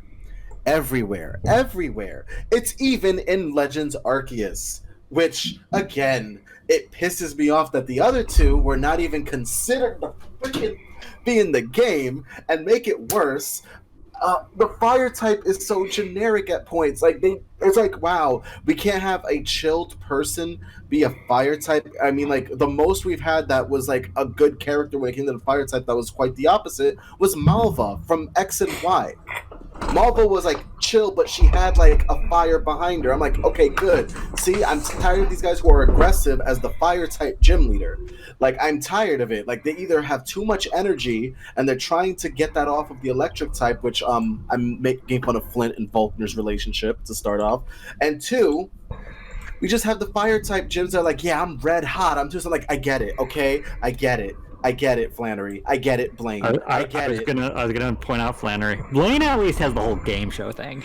Yes, but as a game show host, guess what he needs to have as a game show host? Energy. Where does that come from? That fiery scorchingness that he has. It's annoying to just... I hate the aesthetic that the fire type has grown through over the years, and it is annoying.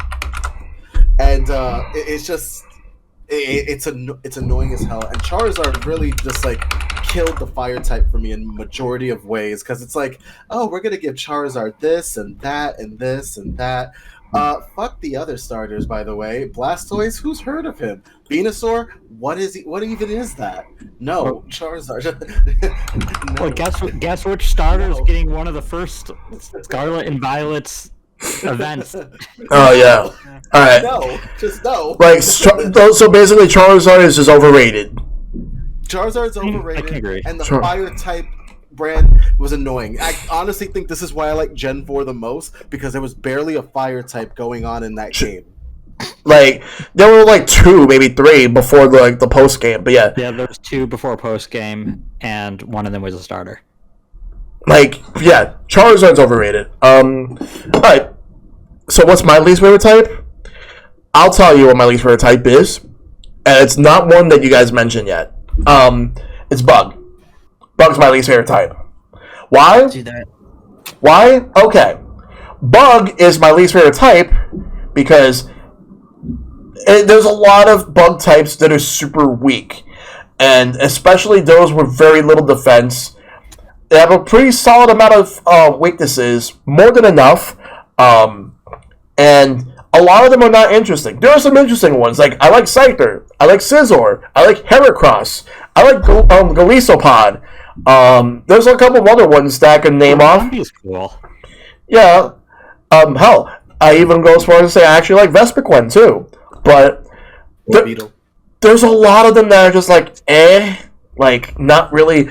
I don't know, I just don't really like bug type, like the typing, and a lot of the moves, though they are actually making them a lot more stronger, like Leech Life got stronger, but most of them are just, like, not so great. And a lot of bugs don't make it to late game too, like the Fat Drake says. They don't. Like, so it's definitely like my least favorite. Although, in terms of competitive, Ice is definitely, like, not great in terms of defense. But offense is Bug. Offense is easily bug. All right, and let's see. So continuing on with this whole lightning round thing that I'm doing. Okay, so what about least favorite starter? And I will have I'll have Hito go for this one. Oh, easily. That would easily be Tepic. Like I said, I started Gen 5, and I wanted to try something different, and it just did not do it for me. I like Tepic's design.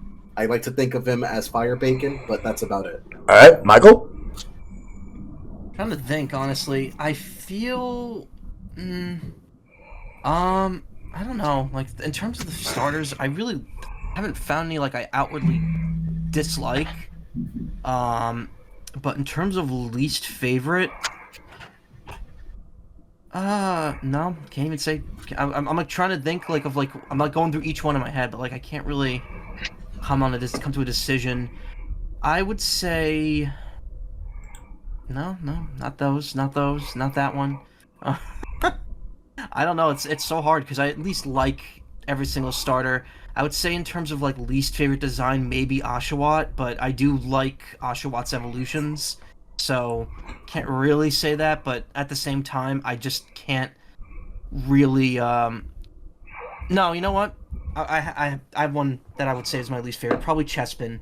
I mean, I understand that, Chespin's evolutions are nice, but I'm not a big fan of its design. I think Chespin and Oshawott are kind of like my two least favorite designs in terms of starters. They're not bad, they're just not my preferred types. Okay, that's fair. Alright, Shad. I mean, you just stole mine. It was Chespin. I don't... Gen 5 overall is my least favorite starter designs, but I think I dislike Chespin more because Chespin just looks so boring and generic. Yeah. But otherwise, I don't like the starters that have a lot of plain-looking colors. Oshawott has a lot of white. Poplio has a lot of white. Scorbunny has a lot of white, and Chespin has all the brown, and I just, Yeah. So it's Chespin. Like, for me, if anyone knows me, they already know what it is. My least favorite is actually Chikorita. But I will say there have been a couple of other ones that I'm just kind of not vibing. Like Tepic is definitely one. Chespin's another. And I will say Snivy. You know what? Snivy. Let's talk about Snivy. Okay, Snivy is so overhyped. I remember people hyped them up, calling him Smug Leaf around like by the time the Japanese version came out, and we were still waiting for like what the American name was going to be, like the localized name, which ended up being Snivy, and the hype just went away. Like, it just dipped. And honestly, like, it does have like a really cool ability, like the one where it's like, does it the one with the stats that like just goes up instead of down depending on certain moves? Yeah, I think it has contrary as hidden ability. Yeah, and I remember that. Like, but yeah, Malamar like has that too. Yeah, Malamar's great, but Snavy's kind of not. Yeah. Other than that, Can I say something regarding Snivy? Go ahead. I think in general, Gen 5, part of the reason I dislike their starter designs is because the evolutions get inconsistent. Tepic stands up, Oshawott gets on down to all fours, and Snivy just loses all its limbs. Yeah. Yeah, it's weird. I do really like Superior though. Like I love Snivy's line. I don't know why. I just really like that. Really like the design for it. It's very appealing to me. It's because he's superior. I'd like it more if he started with no limbs, because I don't like the thought that he loses his limbs evolving. It seems like a downgrade. Also, I just want to say one more thing. Added to my hate of starters, I already gave you a whole rant of one, but fuck Charizard. Yeah, fuck Charizard. But no, I do recognize Charizard as actually being good, but fuck Charizard. Charizard's fine as a design, they just used him for too much. Yeah, he's just overused. Fuck Charizard, period. And alright. And one more thing for the one more like for the lightning round. Alright. Before we move on to the last topic. Alright. So for the lightning round, the last one, which region do you think is the best region? We're going to start with Shad for this one. Johto. Johto's aesthetic is just really cool, and I think its layout is really interesting. The way it kind of branches out. They didn't do good with the level curve, but the kind of choosing where to go halfway through the region is kind of cool. Yeah. And I think it's really cool that the two legendaries on the covers were like asymmetrical. They're not in the same place. Yeah. All right. Michael? Well, also it's just same. My heart belongs to Johto, but at the same time, since we already just discussed it, I will say Alola definitely is a very, very close second for me. I just love the tropical Hawaiian style like setting for it. I know that the region gets a lot of flack because there's a lot of spots in it that you just don't go to that are on the map. But I just think that the overall design of the region is just really beautiful, and I really like it. And it will always, like, despite the fact that, you know, we all got burnt out on it because Ultra Sun came out a year later and kind of like wore us down in that region. Yeah. I really enjoyed my first time through it, and I thought it was a really, really great place. Why didn't that get 6 out of 10? Too much water. Go through the water There's much. not a ton of surfing in that game. That's fair, You don't that's really fair. surf that much in it. Oh yeah, totally. That's fair. All right. What about you, Hito? I would like to say Johto, because Johto is my favorite thing, and I get to choose between Kanto, but a really close second that I tie this with Unova, because it's based on the city that I was born on. And I'm just like, yep, I'm still here. I live in Castelia City, guys. Yeah. Take that as whatever city you want to say, or borough. I just say it, telling you, I live in Castelia City. Yes. I actually, the town that I live in, apparently, because I don't know how accurate Bulbapedia is with this, but apparently they have like the towns and cities in New Jersey and New York that Unova is based on, and the starting town of Black 2 and White 2 is actually supposed to be like the county that I live in, and I thought that was really neat. Yeah. For me, Which one is like Harlem? I'm just curious. It's like, well, no, the starting city of Black and White 2 is like supposed to be like New Jersey because it's like out in the corner, yeah. like down left. All right. For me, the Unova region is my favorite, with Hoenn being a very close second, and the Alola region's third. I think Kalos is the worst. And it's supposed to be based off of Europe, funny enough. Like France. Yeah, it was France. It's the worst. It's like the most like uninteresting out of all of them, and especially like Lumio City. Don't really like that. And Lumio City's too empty. And the music is annoying. Especially after Castelia was so like done well for a good big city, and now we got that, and that feels like it doesn't feel big. And they had more resources. Yeah, why couldn't they make Castelia City a stage for Smash? Although they did do a Black and White stage, they did the Unova Pokemon League, which is pretty nice. But yeah, I think that was Kalos, because it plays the X and Y They've thing. done both. they've done both. Okay. Kalos Okay. is the arena. Unova's the one with is the castle. Yeah, The, Oh, yes, it is. intense That's castle in the yeah. background. Unova was the 3DS one, and Yeah. Kalos was the one on the Wii U. And then they're both in Ultimate. Yep, they're both an Ultimate as well. But yeah, let's move on to the final main topic. We have a bonus topic after this, but it's a short one after that. But the final main topic is, how much has Pokemon meant to you over the years? So, Shad? It's as I've implied, it was pretty big growing up. It was a pretty big deal. I mean, it's the top grossing franchise. You heard about it everywhere. Yeah. Back in late '90s, early 2000s. There was the brief period of time in high school where I kind of wasn't as into it. I still got the mainline games, but it wasn't popular for high schoolers. But then it got big again by college. Overall, it's been probably one of the most influential franchises for my life, though. It probably, outside of Super Mario RPG, it was like my first real RPG series. And as you know, Chell, because I've been on your RPG topic, RPGs are pretty big for me. So that got me into that. It got me into trading cards. It got me into anime. It was probably the first anime I watched. Like, it shaped a lot of my interests, and I'm a big fan of monster collecting games now because of that. Yes. Yeah, that's very good. What about you, Hito?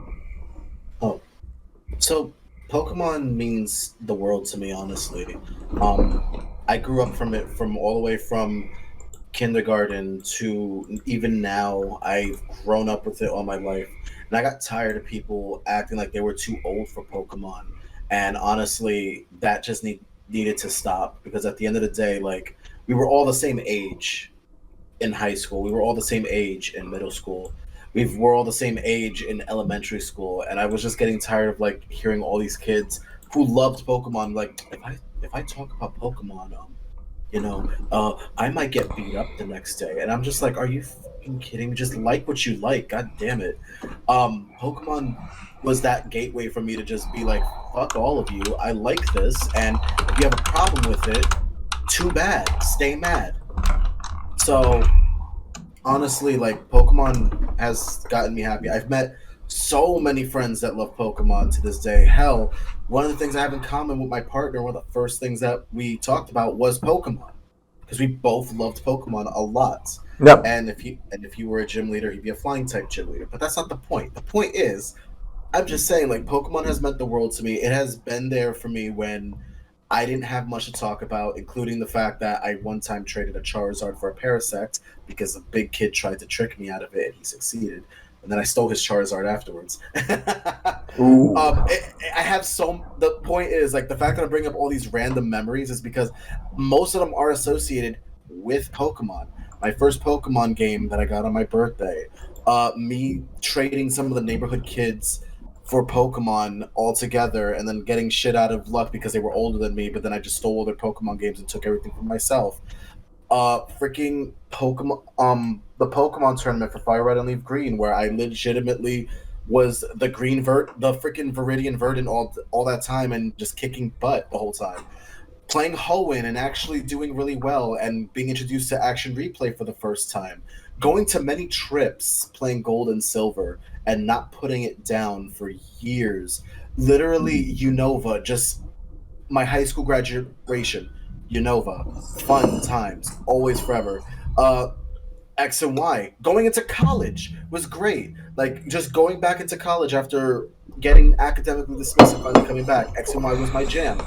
Sun and Moon, going to Puerto Rico and actually, like, seeing my grandparents for a while. Mind you, I still remember where I was when I've gotten all these games. X and Y, when I was finally working with children on D&D and stuff like that, I remember everything because of a Pokemon game coming out.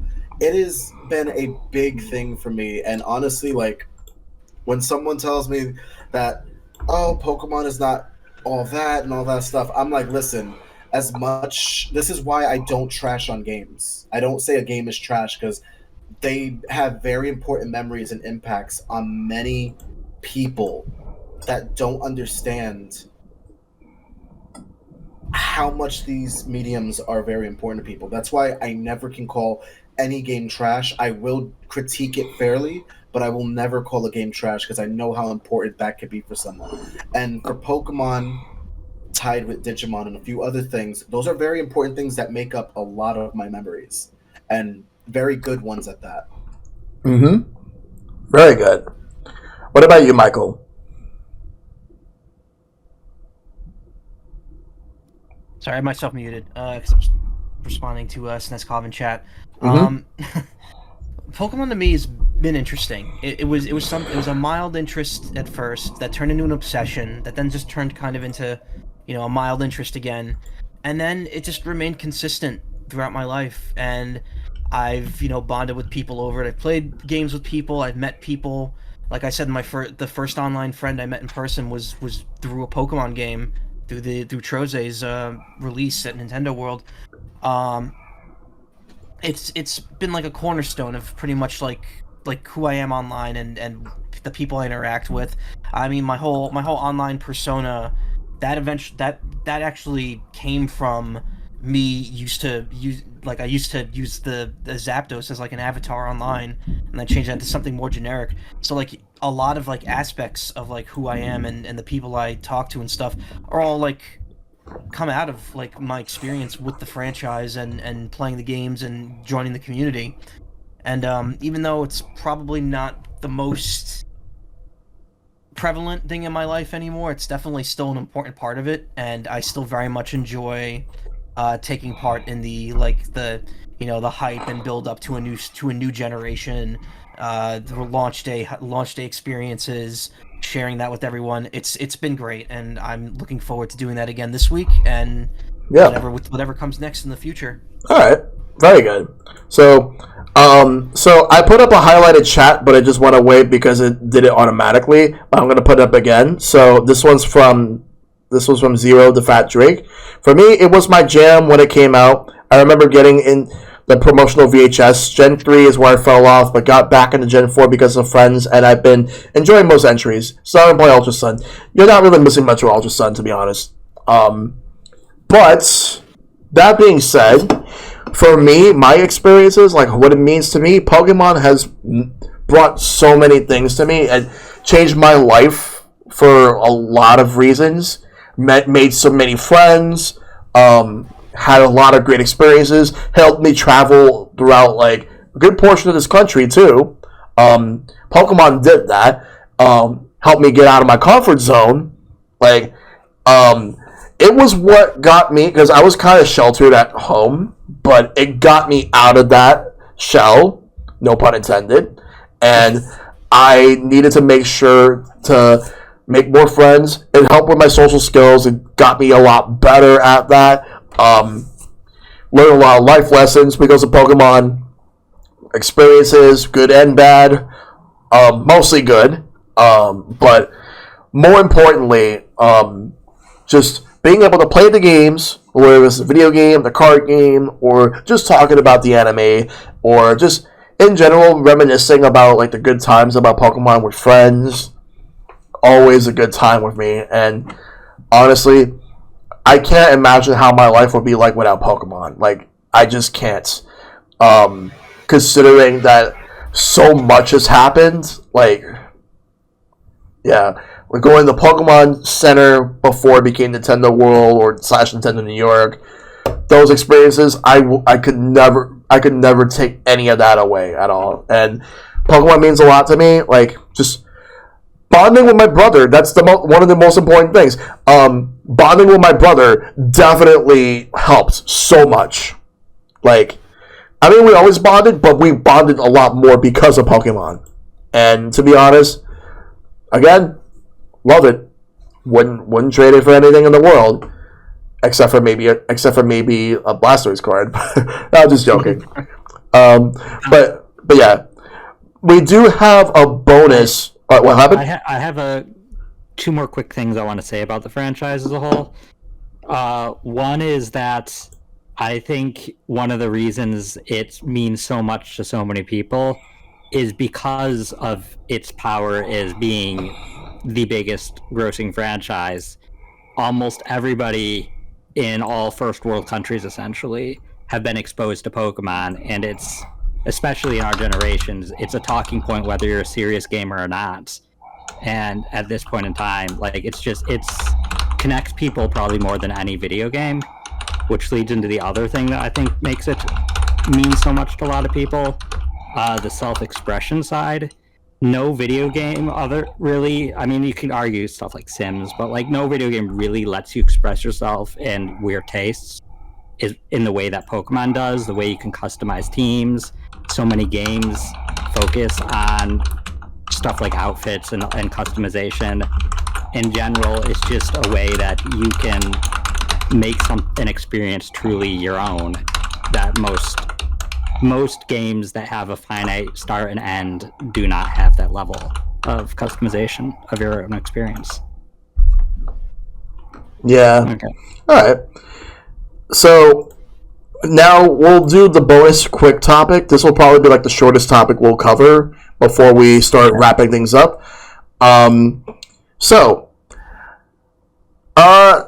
Quick thoughts on the anime, like the like it's been all over the news. Like, everyone's been talking about it. Like, what happened recently? Everyone was talking about Ash finally getting that W.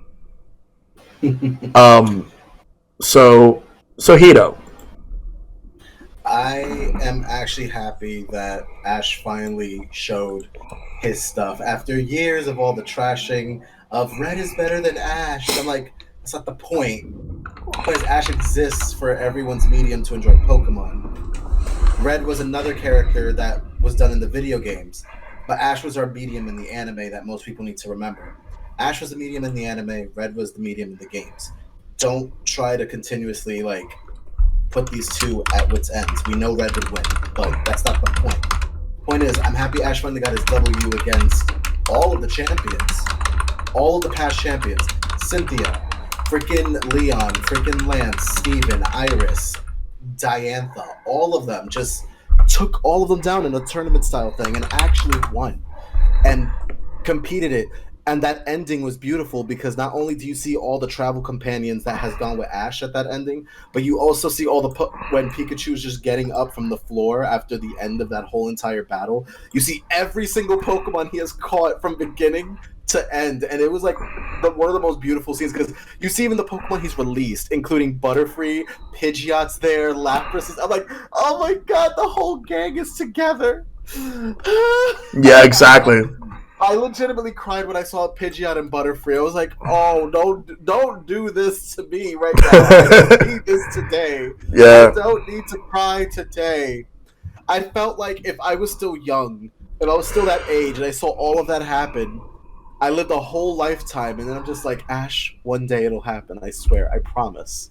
You got this, and all of your Pokemon will be there. And then it was a monumental moment for me to see everything because as a fan of like I said, as a fan of the show, I grew up with this whole entire thing. Seeing all of that, just it tugged a heartstring or two, and I actually started tearing up. I'm like, it's finally over. Yeah. For Ash, at least. For Ash, yeah. Michael, what about you? Always weird with muting. I watched the clip as well. I watched the whole minute finale fight for that. I haven't watched the anime since Middle Orange Islands is where I kind of fell off of it because at the time I ironically started getting into Digimon instead. Yes. But Good choice. I never really went back to the anime after that, but I did kind of follow the synopsis of every season, kind of just read up what was happening, and to see things kind of finally culminate like this is so worth it. I think the actual clip of the fight was really, first off, was really well done, very well animated.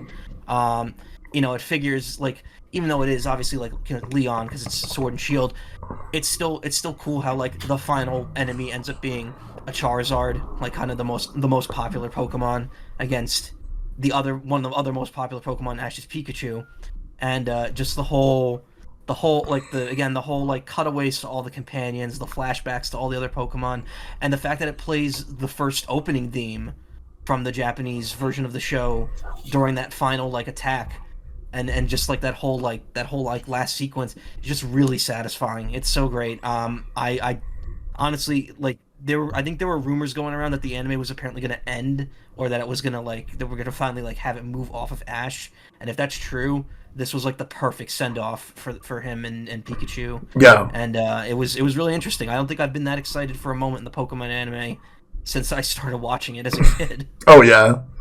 What about you? What about you, Shad? I also kind of fell off the anime a little later than you. I fell off during maybe halfway through Johto. But I'm kind of aware of generally what Ash has been up to, and I think the big difference between Ash and Red, aside from one being video game, one being anime, is Red is not a character that's generally portrayed to lose. He's a character that starts as a newbie and rises to champion, but it's over the course of a game, and it's never clear canonically how much he loses in that amount of time. Ash is a character we've seen lose constantly. He started out the first league, he got to, I believe, the top 16, and then he lost.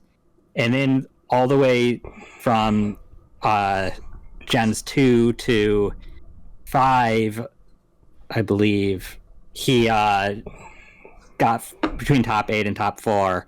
And Kalos, I believe he got to the finals. Yeah. And then in Alola, he did win the champion finally. And so for him to now win the world champion, it's kind of growth that we don't really see with any other characters. That this isn't something that just in a year somebody went from newbie to master. This is something we've seen over decades. Oh yeah. And it can be kind of, I think, inspiring for a lot of people. It's kind of like this, look, maybe you won't reach your dreams in a year and 2 years, but hey, if Ash could become the world champion at the age of 35, so can you. Yep.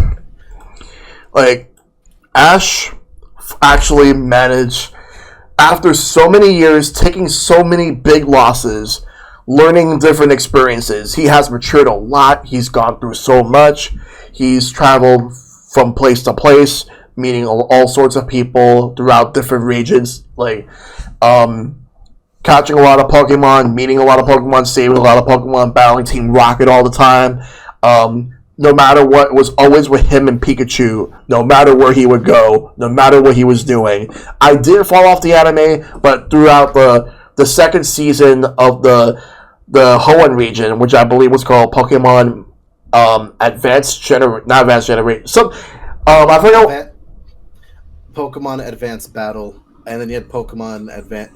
Yeah, Pokemon Advanced Battle. Yeah, Pokemon Advanced Battle. That's the one. Yeah, I fell off and because I just lost interest because it was basically formulaic. But I would keep up every now and then. I would just read up, and it's like I remember just reading up about the anime like within like the Pokemon Journey seasons, and I'm like, wait. Ash caught a Gengar? Ash caught a Dragonite? He should have caught those Pokemon in Season 1. He should have caught Tratini in that episode we never got where, like, they went to Safari Zone. He should have got Dratini there.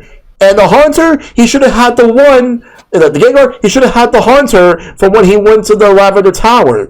Those should have been his. He should have had the Lucario, too, because, mind you, they have hinted so many times that Lucario and Ash are very linked together. Yeah, he finally got Lucario. The thing is, though, if they had that all happen in Season 1, we wouldn't see the 25-year character growth that I don't think many characters in fiction in general we've seen over that long of a character growth. Well, Ash, his loss in the Kanto League, you saw how broken he was. He did not take it well. No, he did not. And the thing about it is that what they could have done was made it so that he got these Pokemon, but the problem is he didn't really know what to do with it. He didn't really know how to use them. They should have at least had that, like how the Charizard refused to obey him until he had to go to the Orange Islands to rub him out of that ice, just so that he could be able to save that Charizard's life from death. And Charizard finally realized that Ash actually does care. It's just Charizard was so reckless with how he was because he leveled up too fast. Like when he evolved to Charmeleon, and then when he evolved to Charizard, it got really bad. But then it got to the point where Ash had to release some Pokemon here and there, like Butterfree hitting a lot of people very hard when he had to release that Butterfree just so that it can go with all those other Butterfree. Bulbasaur hit me hard. Pidgeot, who he abandoned. Why would you do that? Like, and the Primeape, he could have at least had it a little longer, or at least put it back in Professor Oak's lab and use it whenever he feels convenient. Because Primeape was happy, like, doing the championship, and he saw that. You wonder what was the worst? When he released Greninja. Why? Why? That one was stupid. Like, why would you do that? And the Ambipom, why would you release that too? You could have at least... Actually, technically speaking, Ash didn't release Ambipom. He traded it to Dawn, and Dawn released Ambipom. That doesn't make it any better. I know it doesn't make it any better, but don't blame. My point is, don't blame Ash. Okay. That was all Dawn. All right, but it's like Black and White, like the series was just not that great. Like they were trying to make it a little bit more serious, and it failed. And then Actually, funny thing you said honestly, about Black and White. Black and White was trying to actually reboot the series to make Ash seem very incompetent. That's why he ended up in the top 8 again in that tournament. And also, for some reason, he didn't know what a goddamn coughing was, even though he fought one for years with James. So I'm like, Ash, you know who coughing is. Please understand. Stop it. Yeah. And Ash also got cheated out of Togepi. Misty stole that Togepi, like the Togepi egg, and it hatched. So that technically belongs to Ash. But she didn't know. She didn't know that was gonna happen. But I don't blame Misty, but he still got cheated. But to make up for it, like when he got that Phanpy egg, he made sure like that no one would get near it. It was like, no, you have Togepi. This one's mine, and he got it. That Phanpy, and it ended up evolving into a Donphan. Phanpy, listen. Me, mama. Not her, me. Though he kind of had a Larvitar briefly, but it wasn't really his. He was just taking care of it because not the proper Team Rocket, not the Team Rocket with Jesse and James, but the one and Butch. And also like the Team Rocket grunts that Giovanni was sending off, like to capture and attack the Tyranitar. He took the Larvitar to make sure to keep it safe until like when the time was right to return it. So actually, correction, to find mommy. Yeah. But yeah, that was the main thing, and he returned it. Though I do wonder if that Larvitar is now a Tyranitar, and I would not be shocked if it would see Ash and would just hug Ash and like saying that he misses it and all that. But he also should have had a Celebi inside the GS ball. They never went back for it. The GS ball just never happened. We don't talk about this. No, I'm not talking. I'm not talking about the GS ball. The whole plot was like they actually thought that we were going to forget about it. No, we weren't. They're never going to address it. It's going to be like a plot hole that is going to be lost forever. So there's that. It was so stupid. But yeah. Anyway, so Pokemon anime. Yeah. Congratulations to Ash. You deserve it. Now go fight Giovanni, take down Team Rocket for good, and then go catch that Ho-Oh, and then that's it for you. I think that's actually what's gonna happen. That's what the next few episodes have been hinted at. Yes. Giovanni, Team Rocket, gone. Ho-Oh in Ash's possession, and Ash should just call it. He's good. 25 years, you're good. Congratulations. Enjoy your life. Retire. Yes. And then let the next person take over. Alright, so with that in mind, we'll wrap things up here. So, Hito. Before I did that, there's one thing I wanted to bring up because this has been a big debate for Pokemon fans. Alright. How do you guys feel about Pokemon releasing little inches and bits of the Pokemon game to the point that it's almost spoiling the game, as opposed to what it used to be before, where we had a whole genuine surprise experience when we saw the Pokemon in a game? Well, in this generation, I'm actually not seeing that much of it, but from like the previous 2-3 generations, yeah. Legends Arceus, they are very good at keeping most of it under wraps. Yeah. I've always been a less is more kind of person. What happened, Michael? No, sorry. I didn't mean to interrupt. That's fine. Yeah, I think that as of late they're kind of dialing it back on how much they're revealing. I mean, even with Scarlet and Violet, we still have not gotten official reveals of any of the starter evolutions yet, which I think is kind of a weird thing not to reveal. I feel like that's kind of the one thing maybe you want to see before they didn't do that with Sword and Shield. They did the second stage. Yeah, they did the second. They haven't even done that with Scarlet and Violet. They haven't. Which is very interesting. Yeah. They want to keep that a secret, but not like stuff that because I mean the latest trailer showed some really interesting stuff that if again, we're not discussing leaks here. If you've been following them, you know that there's a lot of interesting things that are they have not mentioned yet. Yeah. And there's a lot that they have not said about this game, and that's great. Yeah. I think it's great that they're leaving so much up to discovery. Again, as long as you're not looking at the leaks. But yeah, definitely like during the Sun and Moon era, it was kind of at its peak with they literally revealed everything down to the whole like red and blue coming back in the battle tree thing before the game even came out, and it's definitely they've definitely cut back on it enough that I think it's it's better now. It could be better.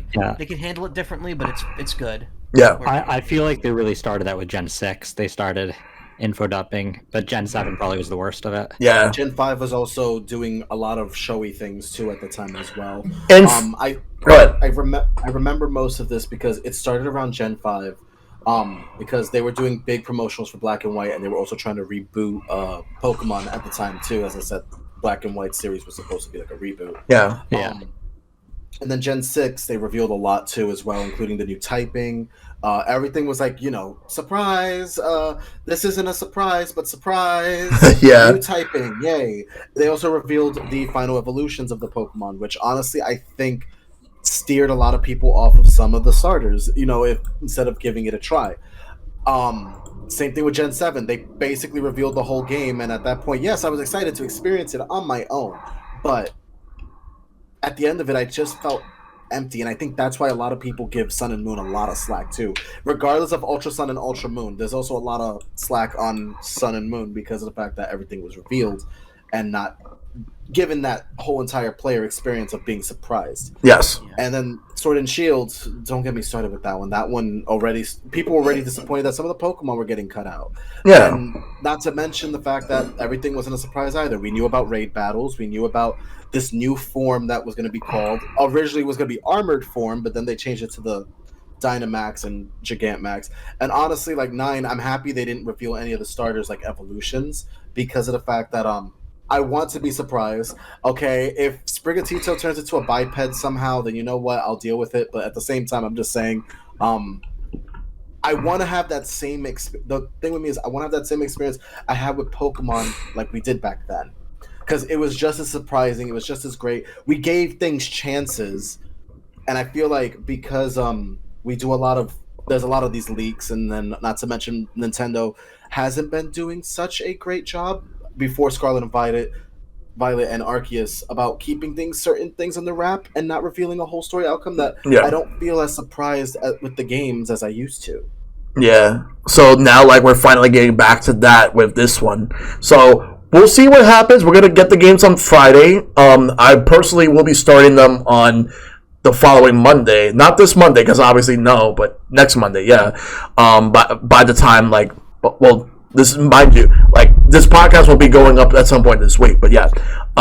Anyway, so now we'll actually wrap up. So Hito, where can we find you? You can find me on HitoRetroGaming on Twitch. On TikTok is HitoRetroGaming1. Twitter, HitoRetroGaming, and YouTube, HitoRetroGaming. All of the good links, all of the fun stuff. Do a lot of TikTok content mostly nowadays, but I will still be doing Twitch and such at least every Monday and Tuesday. So you can see me there. All right. Sounds very good. Michael, what about you? You can find me on Twitch at twitch.tv/MichaelMacaw. I'm also on Twitter and Instagram, also MichaelMacaw. And I do upload all my VODs to YouTube as well. Yep. And I have a general purpose YouTube channel. And yeah, that's kind of it. All right. Very good. And Shad, what about you? You can find me on Twitch at twitch.tv/ShadJV. I upload my videos, albeit delayed, on YouTube at also ShadJV. And you can find me on Twitter, Shad_JV. There. So. All right. Sounds good. All right. Yeah.